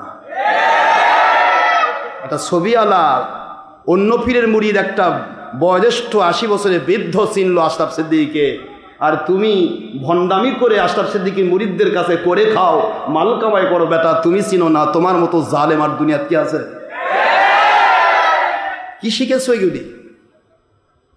কয়েকদিন পীরের পিছে ঘুরে এরা পীর হতে চায়, অথচ একটা তরিকার সবক তার আদায় হয়নি। একটা তরিকা, প্রতিটা তরিকা, কদরিয়া, চিশতিয়া, নকশবন্দিয়া, মুজাদ্দিদিয়া, প্রত্যেকটা তরিকা কদরিয়ার নিসবতে শেষ করলে কদরিয়া শেষ হয়, চিশতিয়ার নিসবতে পুরা তরিকাগুলি শেষ করলে চিশতিয়া শেষ হয়, নকশবন্দিয়া, মুজাদ্দিদিয়া তরিকার সকল 24 দায়রা সহ সকল সবকগুলি নিসবতে শেষ করলে তখন নকশবন্দিয়া, মুজাদ্দিদিয়া তরিকা শেষ হয়। এগুলি শেষ হতে কমের পক্ষে একটা লোকের কমের পক্ষে 2, 4, 10, 20 বছর সময় লেগে যায়। আর 1.5 নম্বর মুন্সির আমার পিছে ঘোরে আর চিন্তা করে কয়েকদিন পর পীর হব আর খালি মাল কামাবো। কি ধান্দা এদের, চিন্তা করছেন? আর এদের পিছে আবার আমার কিছু মুরিদ নাদান, কিছু মূর্খ পুরুষ মহিলা, যেগুলা ইসলামও বুঝে না, যেগুলা তাসাউফও বুঝে না, পীরের পও বুঝে না, এই নাদান মূর্খ কিছু মহিলা, নাদান মূর্খ কিন্তু কিছু এই মানে এক কথায় হিংসুক কিছু মুরিদ আমার আছে। এরা আবার ওই সমস্ত ওদের নিংটি ধরার চেষ্টা করে যে সূর্যের তাপ তো সহ্য হচ্ছে না, সারাদিন একটু উগার মধ্যে থাকি, রাতের বেলা আমরা একটু তারের সাথে ঝুল খাইতে চাই। সি সি সি, এদেরকে ধিক, শতধিক।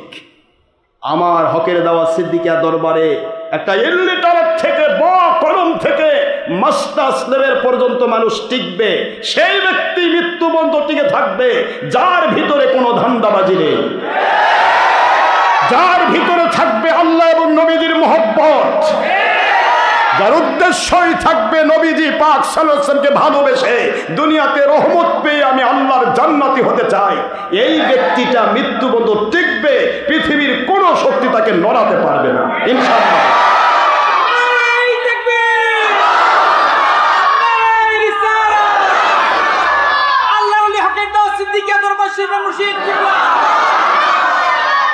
কিন্তু ধান্দাবাজ টিকবে না।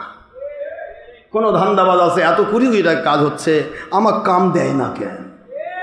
চাইলেই পাওয়া যায় না, কাম চাইলেই পাওয়া যায় না। কোনটার দ্বারা কি ঘটবে সেটা মুর্শিদ ভালো জানে। জোর করে চাইলে আমরা দেই না, যে মহব্বত করে কাজ করে তাকে আমরা দেই। আমার নবীজি পাক সাল্লাল্লাহু আলাইহি ওয়াসাল্লামের কাছে একজন এসে বলতেছে, হুজুর, বুখারীর হাদিস, হুজুর ইয়েমেনের গভর্নর পদটা আমাকে দিলে ভালো হতো হুজুর। হুজুর বলে, কোনটা ভালো আর কোনটা মন্দ আমার মালিক আমাকে ভালো বুঝ দিয়েছে।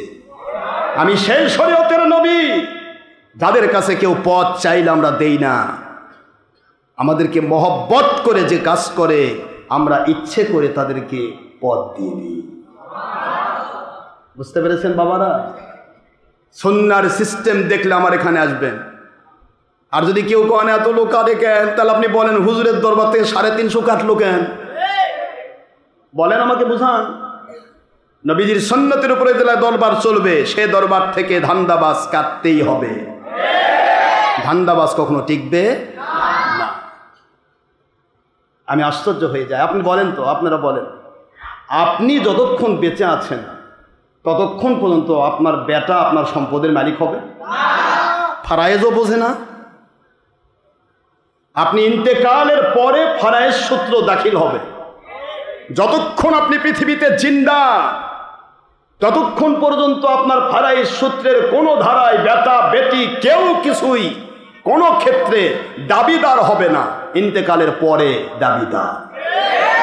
এখন আপনি যদি ইচ্ছা করে বাবা তুমি 10 বিঘা খাও, যাও খাও, এটা আলাদা কথা, কিন্তু দাবিদার হতে পারবে না। তাহলে আপনার বেটা আপনার সম্পদের দাবিদার হতে পারে না বেঁচে থাকতে।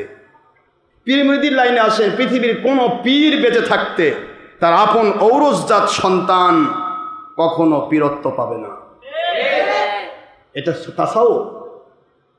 আর আমার ধান্দাবাজ খলিফা দাবি করে, এরা মনে করেন যে আমি থাকতেই ওরা পীর এবং আমার মুরিদদেরকে ধোকা দিয়ে মুরিদ বানাবে।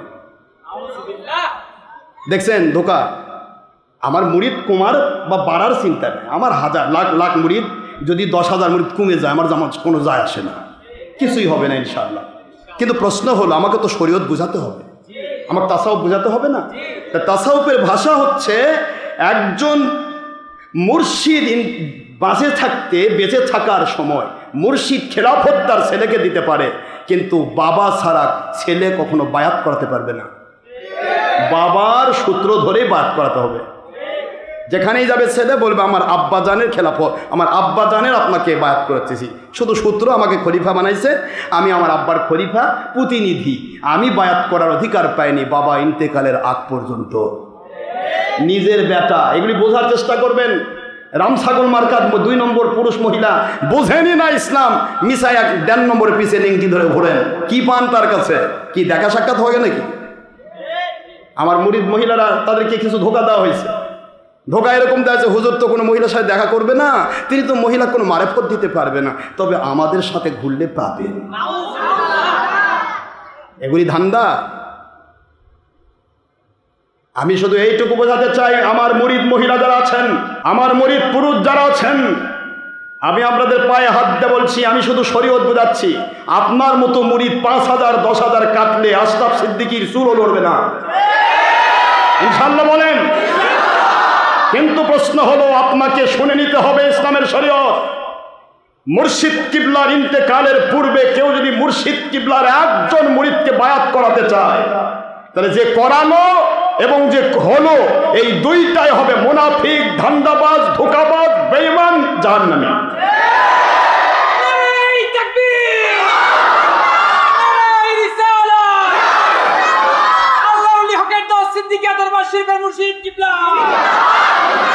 এটা শরীয়তের ধারা। দাদা হযরত মুজাদ্দিদে জামান আবু বকর সিদ্দিক আল কুরাইশি রাহমাতুল্লাহ আলাইহি তার ওসিয়তনামা খোলেন, 37 নম্বর ওসিয়তে লিখেছেন, মুর্শিদ কিবলা ইন্তেকালের পর আরেকজন হক্কানি মুর্শিদ তার ছেলে যদি হয় মানবেন, না হলে ছেলে যদি হকের উপর না থাকে তাহলে যে কোনো একজন হক্কানি মুর্শিদ বাছাই করতে হবে, এটা ইন্তেকালের পর। আর যদি কোনো পীরের মধ্যে জুলুম, অহংকার, হিংসা, লোভ, তারপরে নবীজির সাথে বেয়াদবি, বাতিল ফেরকার সাথে কানেকশন, এগুলি যদি প্রমাণিত হয় তাহলে ওটা জালেম পীর, ওকে বাদ দেওয়া ইসলামের ধারায় ফরজ।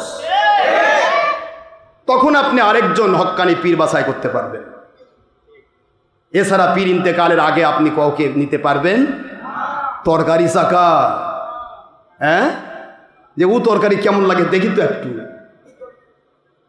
আপনারা বলেন তো, যেই ভণ্ড মুরিদ বানাতে চায়, ভণ্ডক বলতেছি, এই জালেমক বলতেছি, তুমি তোমার বউ তো বিয়া করেছ, তুমি একটু তোমার বউ বলো আমি তো স্বামী আছি, আরেকটা স্বামীর কাছে যাও, বলো। এই জালেমের কি লজ্জা নেই? এত শরম থাকার কথা। আমি আর কত কথা বলবো? এই জালেমের তো লজ্জা থাকার কথা।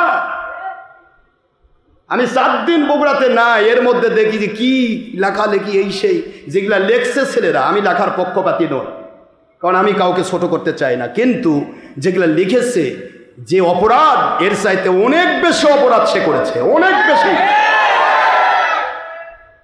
এই জালেমকে চিনে রাখুন। আশ্চর্য কথা, তোমার সাহস তো কম না। তোমার বউ আছে, তুমি বউকে বলো, বউ তুমি তো আমি তো তোমার স্বামী রয়েছি, এখন তুমি আরেকজন এক স্বামী ধরো, আমিও আছি, সেও থাক। কেমন হবে? হ্যাঁ, বাইআত শব্দ বোঝেন? বাইআত শব্দ বাইউন থেকে, এটা ইসমে মাসদার। বাইআত বিক্রি হওয়া। কি হওয়া বলেন না? কি হওয়া? বিক্রি হওয়া। যার হাতে আপনি বিক্রি হয়েছেন, ওর কাছে আপনি কেনা গোলাম।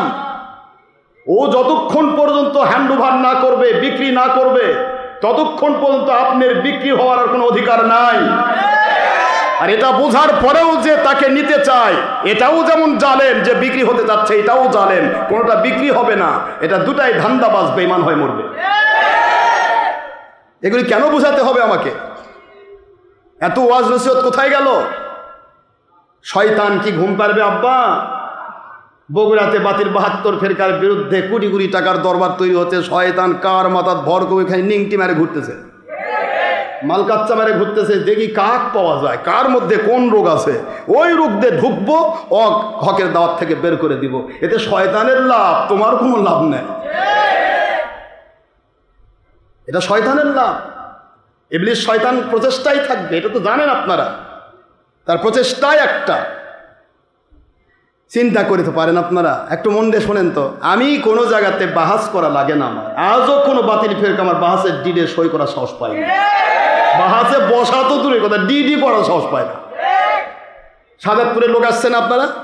সাজাদপুরে একটা বাহাসের কথা ছিল, বাহাসের লিস্ট দেওয়া হয়েছে। লিস্টের মধ্যে 19 জন সুন্নি মৌলবী, 19 জন সুন্নিয়তের আলেম, তারা খারেজি ওহাবি বাতিল ফেরকার সাথে বাহাস করবেন। লিখিত লিস্ট এসেছে, তার মধ্যে আমি গুনাহগারের নাম একটা আছে। 19 জনের মধ্যে আলাউদ্দিন জিহাদি আছে, তারপরে এরাতুল্লাহ আব্বাসী আছে, অনেক বড় বড় আলেম আছে যারা আমাদের সুন্নিয়তের আলেম, সবাই আছে। ওই মাঝখান থেকে আমার নামটা ইন্ডিকেট করে একবার এরকম প্রশ্ন দিয়ে বলছে যে ইনি আসলে বাহাস করবে না।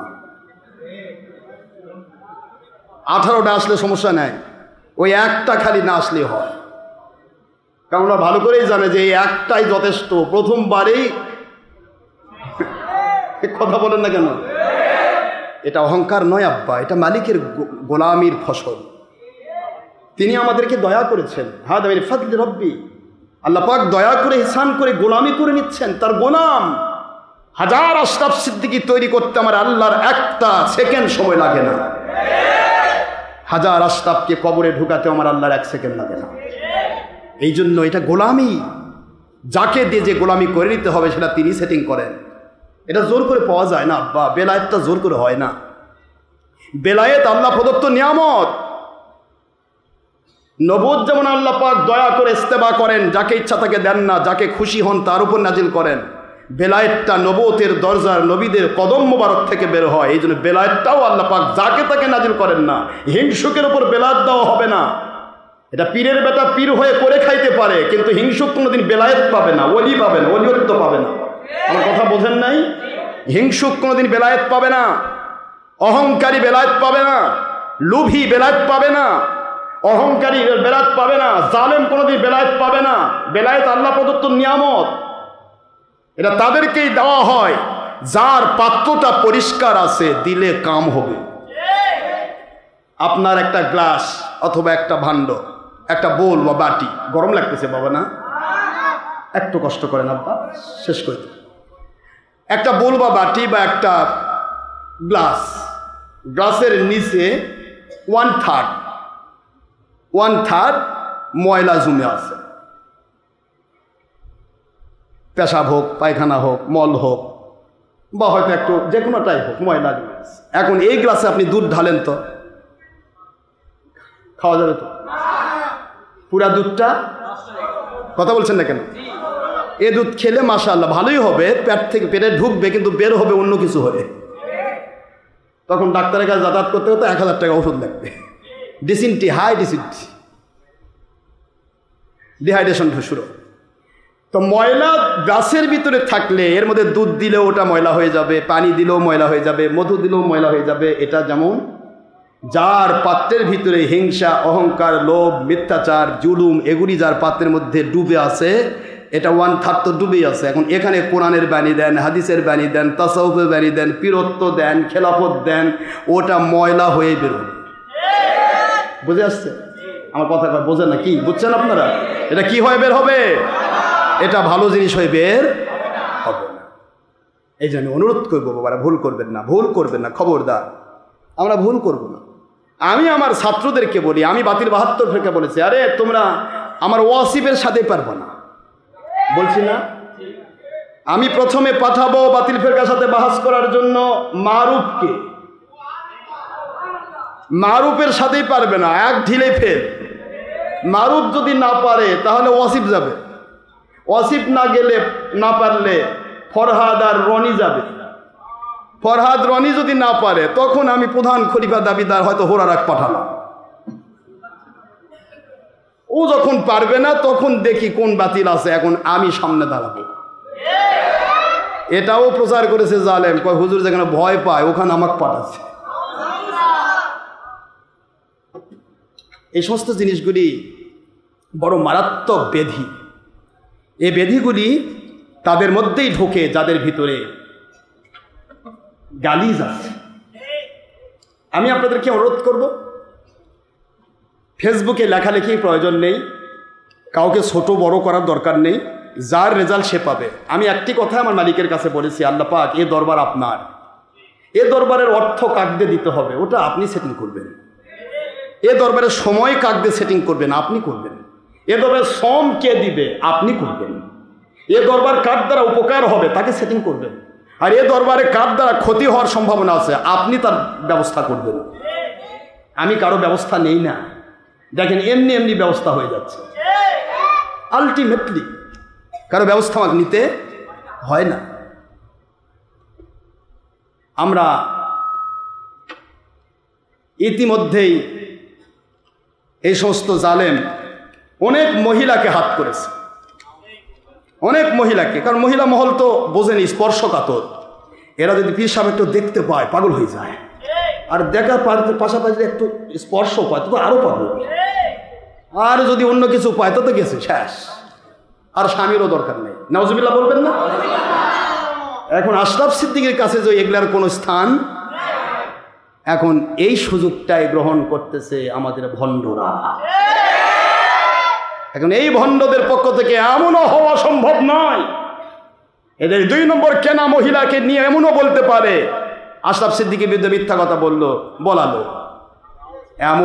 এমনও করার সম্ভাবনা এদের আছে। কারণ এরা হলো জালেম, জালেম কখনো হেদায়েত পায় না, এদের অন্তরটা সবসময় শয়তান দ্বারা আক্রান্ত।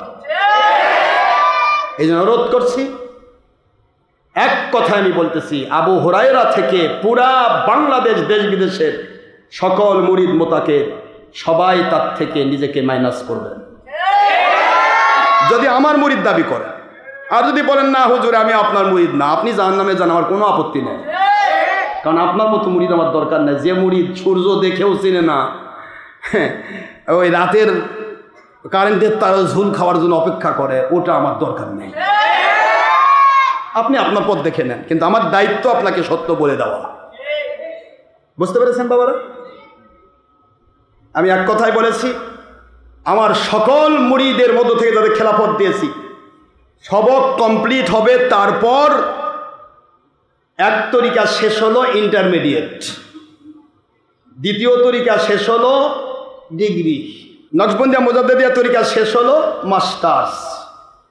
এরপরে সে প্রফেসর হওয়ার অ্যাপ্লিকেশন করতে পারবে, তারপরে হবে কি না ওটা পরের চিন্তা। আর ইন্টারমিডিয়েট না পাস করতে একটা মাত্র সবক তার কমপ্লিট হয়নি, তার আগে সে পীর হয়ে বায়াত করা সারা। কানার হাতে কুড়াল দিলে কচুর বাগান সাপ। এই জন্য যারা তার প্রভাবিত হয়েছেন, আমি অনুরোধ করব, আপনাদের সময় দেওয়া হয়েছে, আমি কিন্তু বেশি কথা বলি না। জাদ্রেল হেলাল লাখ লাখ টাকা ব্যয় করেছে দরবারের জন্য, তার কাছে বিসমিল্লাহ আজও আমি একটা কল দিইনি। আমি এমন এক পীর, যে পীর কাউকে জোর করে বায়াত করি না, কোনোদিন জোর করে কাউকে বের করে দিই না। আমার দায়িত্ব আমার মালিকের গোলামি, মালিকের গোলামিতে যার কপাল জুটবে ওই ব্যক্তি আমাকে খুঁজে বের করবে। আর মালিকের গোলামিতে যার কপাল জুটবে না, ধান্দাবাজি চলবে, ও ব্যক্তি আমার কাছে এসেও আমাকে দেখতে পাবে না। ও ভণ্ডামির দিকে দৌড়াবে। এই জন্য অনুরোধ করছি, ভুল করবেন না। সামনে ঈদে মিলাদুন্নবী সাল্লাল্লাহু আলাইহি ওয়াসাল্লাম আসতেছে, আপনারা সেটার জন্য প্রস্তুত হবেন। আমি কারো ব্যাপারে নেগলেন্সি ভূমিকা রাখতে চাই না, শুধু একটি কথাই বলবো যে নিজের স্বামী থাকতে একটা স্ত্রী যেরকম অন্য কোনো স্বামী ধরার অধিকার নাই, হক্কানি একজন ওলি থাকতে ওই অলির খলিফা তো দুয়ে থাক, ওটা তো দুটাই তো একই পীরের মুরিদ। মুরিদ পীর, তুই মুরিদ হয়ে আরেক মুরিদের কাছে পাতে তোর লজ্জা নাই বেটা? তোর তো একটা রুচি থাকা দরকার। তুইও মুরিদ, যার কাছে মুরিদ নিচ্ছিস সেও তো আমার মুরিদ, তুই কেমনে তার মুরিদ হবি? রুচিহীন এই বগুড়ার কিছু ধান্দাবাজ আছে, এই ধান্দাবাজগুলা, ধান্দাবাজ পুরুষ এবং মহিলা, এই ধান্দাবাজগুলা লুকে লুকে তার লিঙ্কটি ধরেছে। কারণ আমার পছন্দ হচ্ছে না, কারণ আমি তো গোপনে মারেফতর কাম করা পারি না। ও মারেফত আমি শিখি নাই, যে মারেফত দিয়ে জাহান্নামে যেতে হয় ও মারেফত মৃত্যু পর্যন্ত আমি শিখতেও চাই না। মারেফত আমি শিখেছি, আল্লাহ পাক শিক্ষা দিয়েছেন আমাকে মারেফত। আল্লাহ রাব্বুল আলামিনকে মানলে রসুল মানতে হয়, রসুল মানতে হলে ওলি মানতে হয়, ওলিকে মানলে আল্লাহ, রসুলকে মানলে আল্লাহকে মানলে আল্লাহর পরিপূর্ণ মারেফত তত্ত্ব তার পরিচয় পাওয়া যায়। আল্লাহ পাক তাকে দুনিয়াতে রহমত ঢেলে দেন, আখিরাতে জান্নাতে ঢুকাই দেন। এই মারেফত আমি শিখেছি। ওই লুকে লুকে ঘরের কোণে বসে ছাত্র পড়ার নাম করে বেরিসরের হাত টিপা মারেফত আমি চিনি না।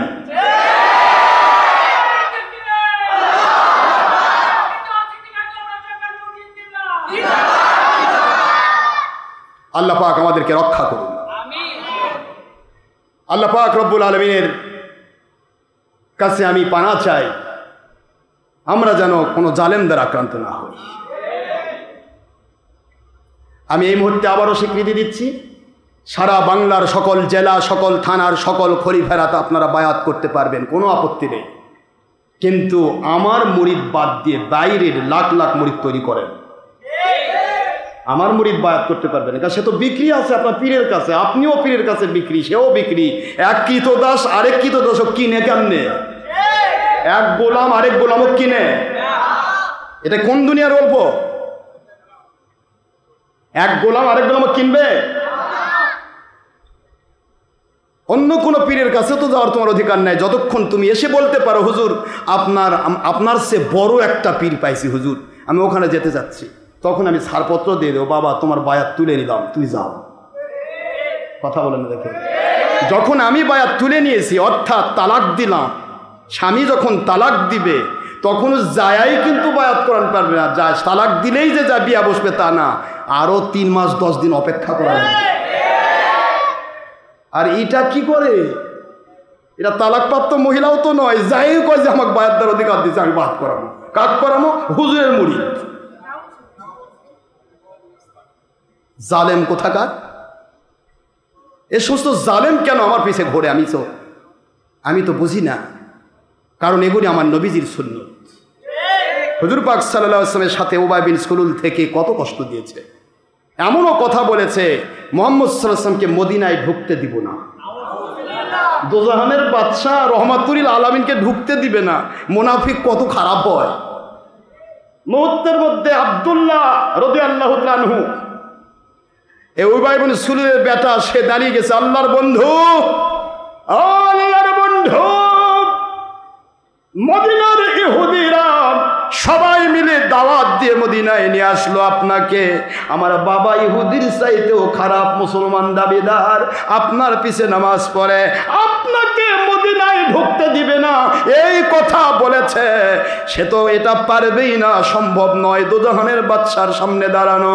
কিন্তু এই কথা বলা যে কত বড় অপরাধ, এই জন্য আপনি আমাকে অনুমতি দেন, আমার নিজের তলোয়ার দিয়ে আমার বাপের গর্দান থেকে মাথাটা আলাদা করে দিতে চায়।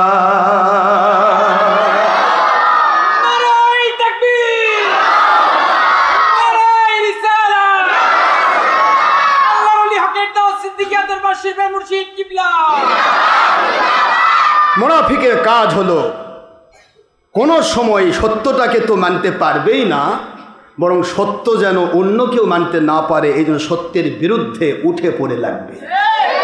এটা মুনাফিকের কাজ, পারুক আর না পারুক, কিন্তু উঠে পড়ে লাগবে। নিজের খোঁড়া কূপে নিজেই পড়বে, কিন্তু ধোঁকা দেওয়ার চেষ্টা করবে।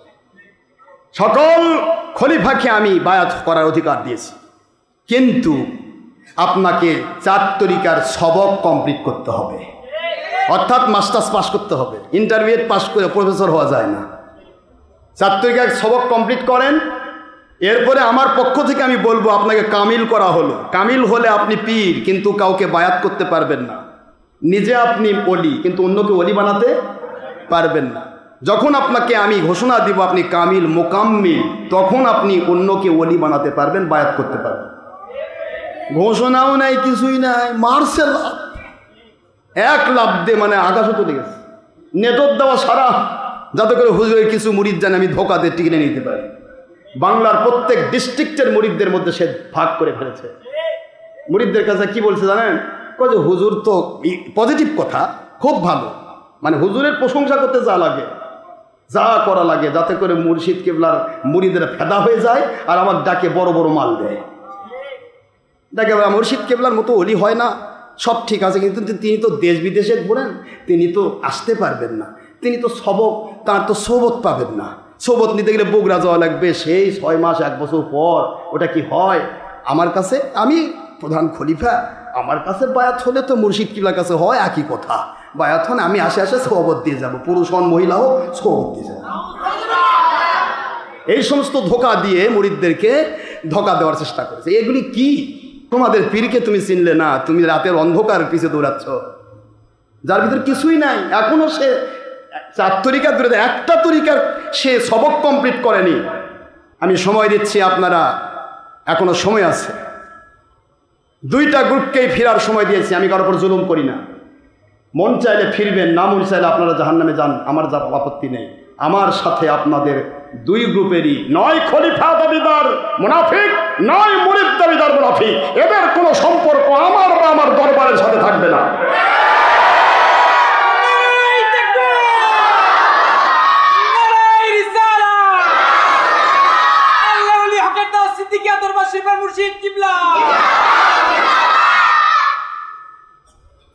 আল্লাহ পাক আমাদের সবাইকে সত্য ইসলাম বোঝার তৌফিক দিন, সত্যের উপরে মজবুত থাকার তৌফিক দিন।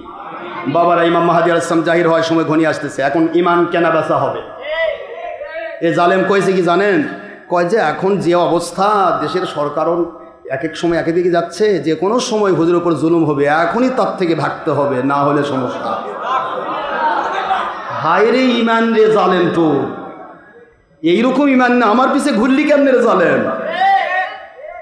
আমরা হোসেন বাহিনী, জান যাবে, হাসতে হাসতে জান্নাতের সর্দার হোসেন রাদিয়াল্লাহু মতো জান দিতে রেজি। ইসলাম জিন্দা হতা হে হর কারবালাকে বাদ, নয়তো বা বদরি সাহায্য, দুনিয়াতে বিজয় লাভ করে ইমাম মাহদী আলাইহিস সালামের খেলাফত ইনশাআল্লাহ বলে। এতটুকু জ্ঞান বুদ্ধি নাই জালেম, কয় যে সবাক লিস্ট। ওই কিছু ভণ্ডপীর আছে না, মেয়েদের টিপিও নেয়, বাতাসও খায়, বসে থাকে খায়, জি আম্মা খাবার দেন, ওইরা ভণ্ড পীরের সাথেও থাকবে, মানে ওই সবার কাছে থাকবে। আশরাফ সিদ্দিকী কাজ যাতায়াত করলে তো কোনো পীর আর ভালোবাসে না, কারণ 2 নম্বর যারা তারা তার ভালোবাসবে না।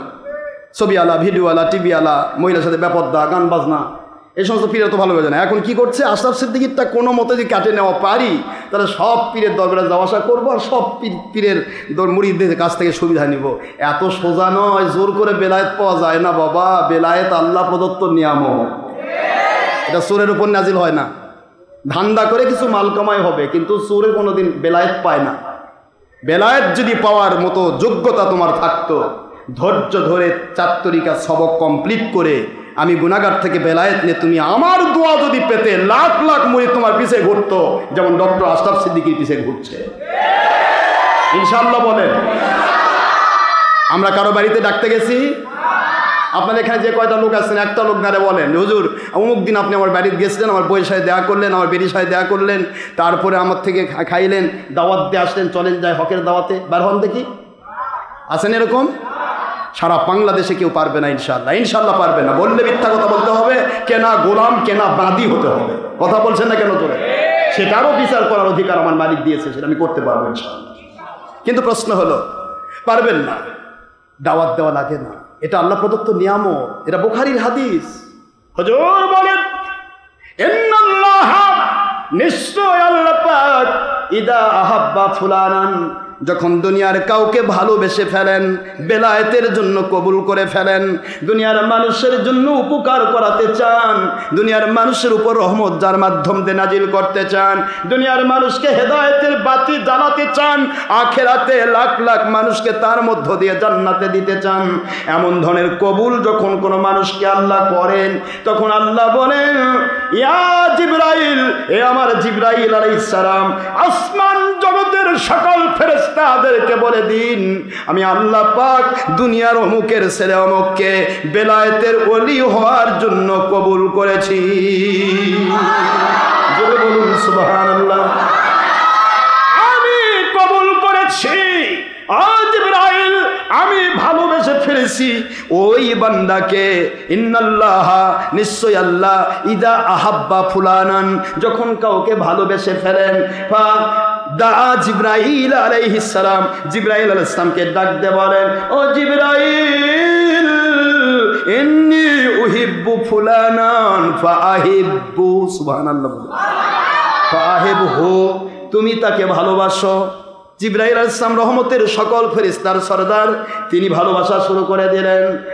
ফাআজ্জিম ইলাস সামাওয়াতিল উলা, আসমানি জগতের লক্ষ কোটি রহমতের ট্রিলিয়ন ট্রিলিয়ন বিলিয়ন বিলিয়ন রহমতের ফেরেশতাগুলোর কাছে অর্ডার করে দাও, ও জিবরাইল অর্ডার করে দাও, ইন্নাল্লাহ ইউহিব্বু ফুলানান, আল্লাহ পাক অমুককে বেলায়েতের ওলি হিসেবে ভালোবেসেছেন। এ জিবরাইল বলে দেন, আমি জিবরাইলও ভালোবেসেছি, ইন্নী উহিব্বুহু, আমিও তাকে ভালোবেসেছি। ইয়া আহলাস সামা, হে আসমানি জগতের রহমতের ফেরেশতারা, ফাহিব্বু, আল্লাহ পাকের ভালোবাসা, জিবরাইল আলাইহিস সালাম তোমাদের সরদারের ভালোবাসাকে কবুল করে নিয়ে তোমরাও ওই বেলায়েতের ওলিকে ভালোবাসা শুরু করে দাও। সিহাসাত্তার সহিহ হাদিস, হুজুর বলেন, এরপরে আল্লাহ পাক বলেন, ইয়া জিবরাইল ফাজ্জিন ইলা সামাইদ দুনিয়া, দুনিয়ার নিকটতম আসমানে চলে যাও, ওই দুনিয়ার নিকটতম আসমানে গিয়ে ডাক দাও, ইয়া আহলাদ দুনিয়া, এই দুনিয়ার মানুষেরা মানুষেরা মানুষেরা, যেই মানুষগুলি আল্লাহ পাকের রহমত পেয়ে ধন্য হতে চাও, নবীজি প্রেম ঈমান পেয়ে ধন্য হতে চাও, দুনিয়াতে আল্লাহ পাকের হুকুম মোতাবেক হক্কানি ওলি মুর্শিদ পেয়ে ধন্য হতে চাও, হেদায়েত পেয়ে জান্নাতে যেতে চাও, এই মানুষগুলিকে ডাক দেওয়া হচ্ছে, ইন্নাল্লাহ ইউহিব্বু ফুলানান, আল্লাহ পাক রব্বুল আলামিন অমুক ব্যক্তি অমুক ব্যক্তি অমুক ব্যক্তিগুলোকে ওলিয়া উলিয়া হিসেবে ভালোবেসে ফেলেছেন। ইন্নী উহিব্বুহু, আমি জিবরাইলও ভালোবেসেছি। ওয়াল মালাইকাতু কুল্লুহুম, সকল রহমতের ফেরেশতা ইউহিব্বুনাহু, তাকে ভালোবেসে ফেলেছেন। হে দুনিয়ার রহমত পাওয়া মানুষগুলো, তোমরাও ফাআহিব্বু,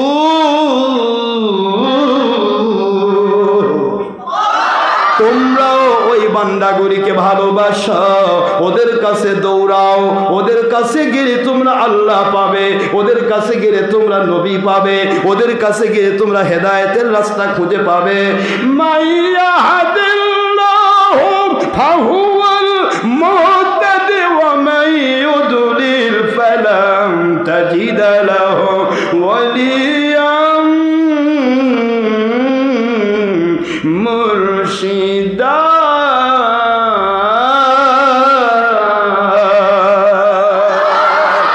যারা হেদায়েত প্রাপ্ত হতে চাও, আল্লাহ পাক তাদেরকে হেদায়েতের ওলি মুর্শিদ দেখে দিচ্ছে, চলে যাও। আর যারা হেদায়েত প্রাপ্ত হতে চাও না, তারা হেদায়েতের ওলি মুর্শিদ কখনো খুঁজে পাওয়া সম্ভব নয়। সূরাতুল কাফের 17 নম্বর আয়াত শরীফ খুললেই পাবেন বাবারা। 17 নম্বর আয়াত শরীফ, 16 নম্বর 18 নম্বর সূরা 15 নম্বর পারার শেষে এই আয়াত শরীফের ব্যাখ্যা দিয়ে বুখারী হাদিসের ভিত্তি দিয়ে হযরত জিবরাইল আলাইহিস সালাম বলেন, যাও চাও, হেদায়েত যদি পেতে চাও, ওলি মুর্শিদ খুঁজে বের করে নাও।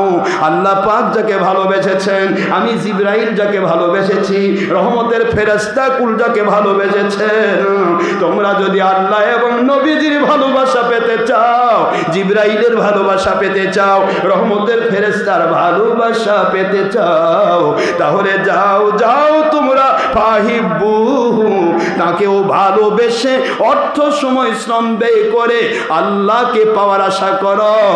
আল্লাহ পাক তোমাদেরকে কামিয়াব করে দিবে।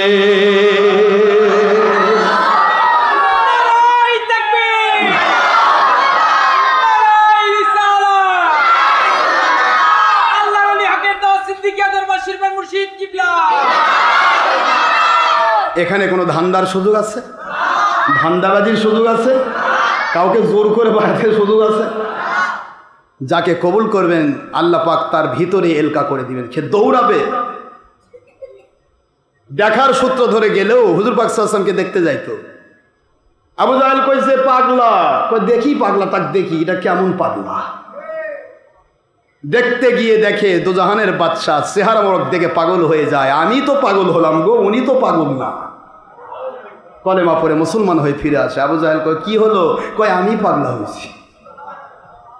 বুঝতে পেরেছেন বাবারা? এটা আল্লাহ প্রদত্ত নিয়ামত। নবুয়ত বেলায়েত আল্লাহ প্রদত্ত, জোর করে পাওয়া যায় না। এগুলি দোয়া দিয়ে নিতে হয়। আমি তো আবার বারবার বলেছি, আপনি রাস্তার দ্বারে কান দোয়া করেন, না হলে কিন্তু গুলি করব।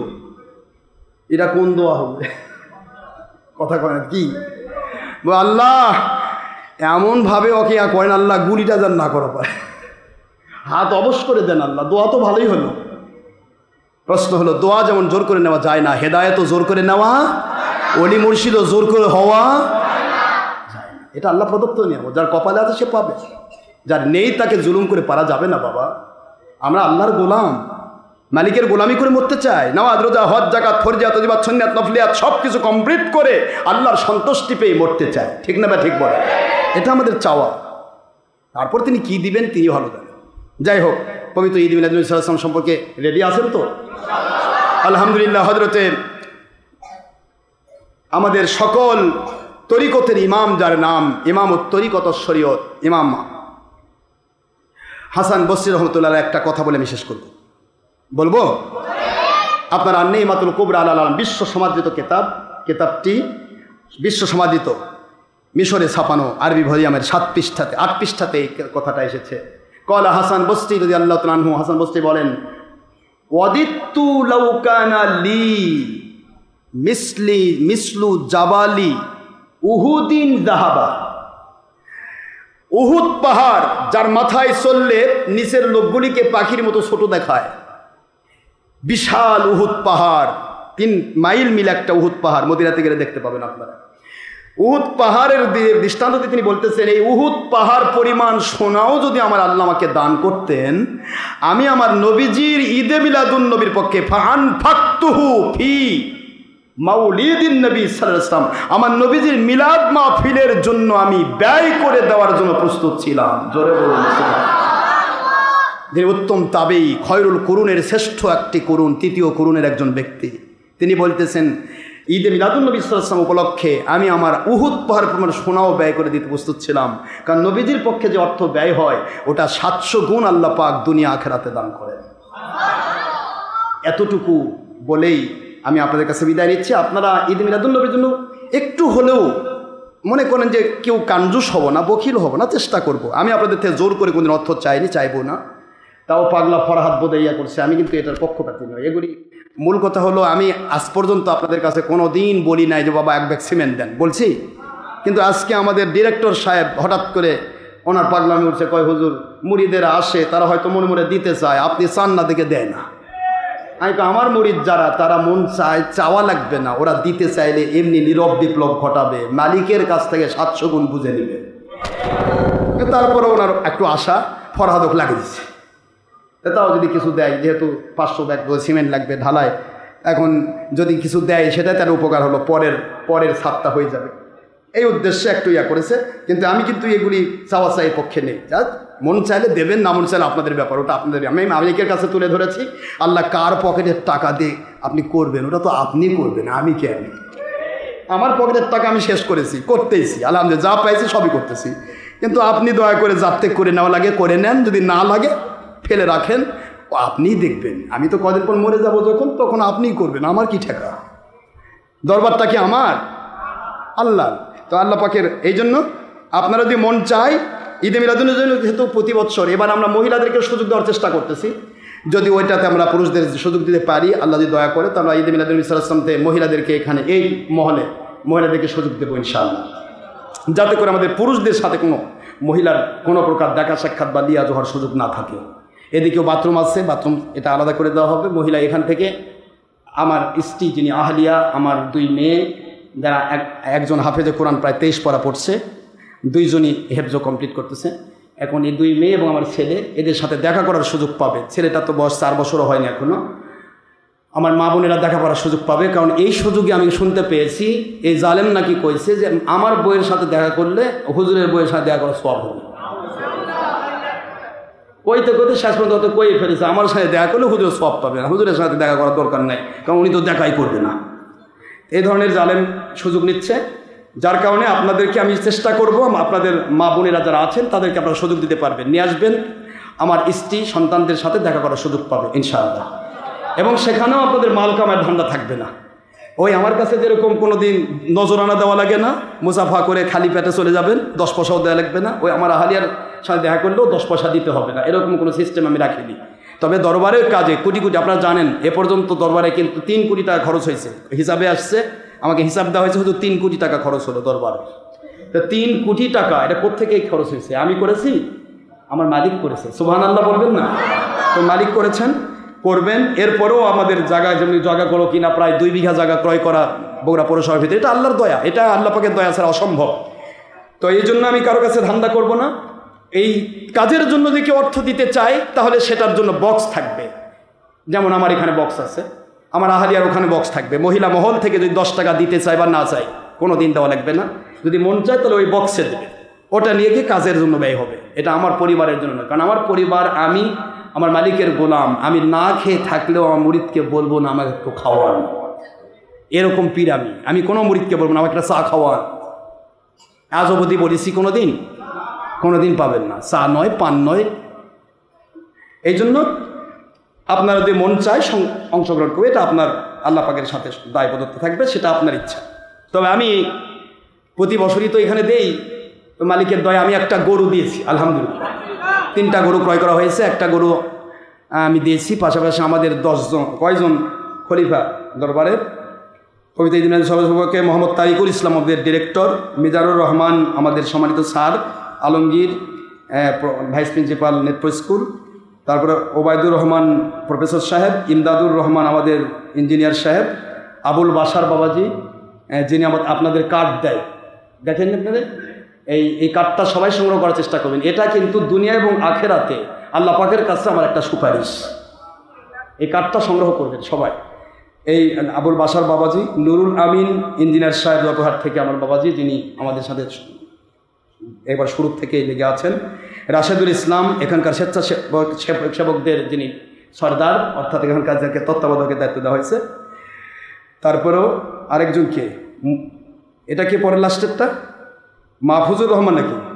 মাহফুজুর রহমান স্বেচ্ছাসেবকদের সর্দার বাবা আমার, এই কয়েকজন 9 জন মিলে একটা গরু দিয়েছে আলহামদুলিল্লাহ বলে। আর আমি গুনাগার একটা দিয়েছি, আরও গরু দরকার, প্রায় 5-7টা গরু লাগবে, যেহেতু মহিলা এবার আছে। গতবারে তো আমরা বোধহয় 5টা জবাই করছিলাম, 5টা না কয়টা মনে নেই, তো এবারে আরও বেশি লাগবে যদি মন চায় আপনারা। শাহজাদপুর থেকে আলহামদুলিল্লাহ একটা গরু দেবে আলহামদুলিল্লাহ বলে, শাহজাদপুর থেকে একটা গরু তারা ইয়া করেছে। ময়মনসিংহ থেকে একটা গরু দেওয়ার সম্ভাবনা ছিল, সম্ভবত ওরা কি যোগাযোগ করতে পারছে কিনা আমি জানি না। ময়মনসিংহে প্রতি বছর ওরা গরু দেয়, এবারে কি করতে পারছে কিনা। জয়পুরহাটের পক্ষ থেকে 2টা গরু দিয়েছেন আলহামদুলিল্লাহ বলেন, জয়পুরহাট ডিস্ট্রিক্ট থেকে 2টা গরু দিয়েছে। এবং যত আলু লাগবে, আলুর যে দাম বাবা, যত আলু সব দিবে জয়পুরহাট জেলা থেকে আলহামদুলিল্লাহ বলেন।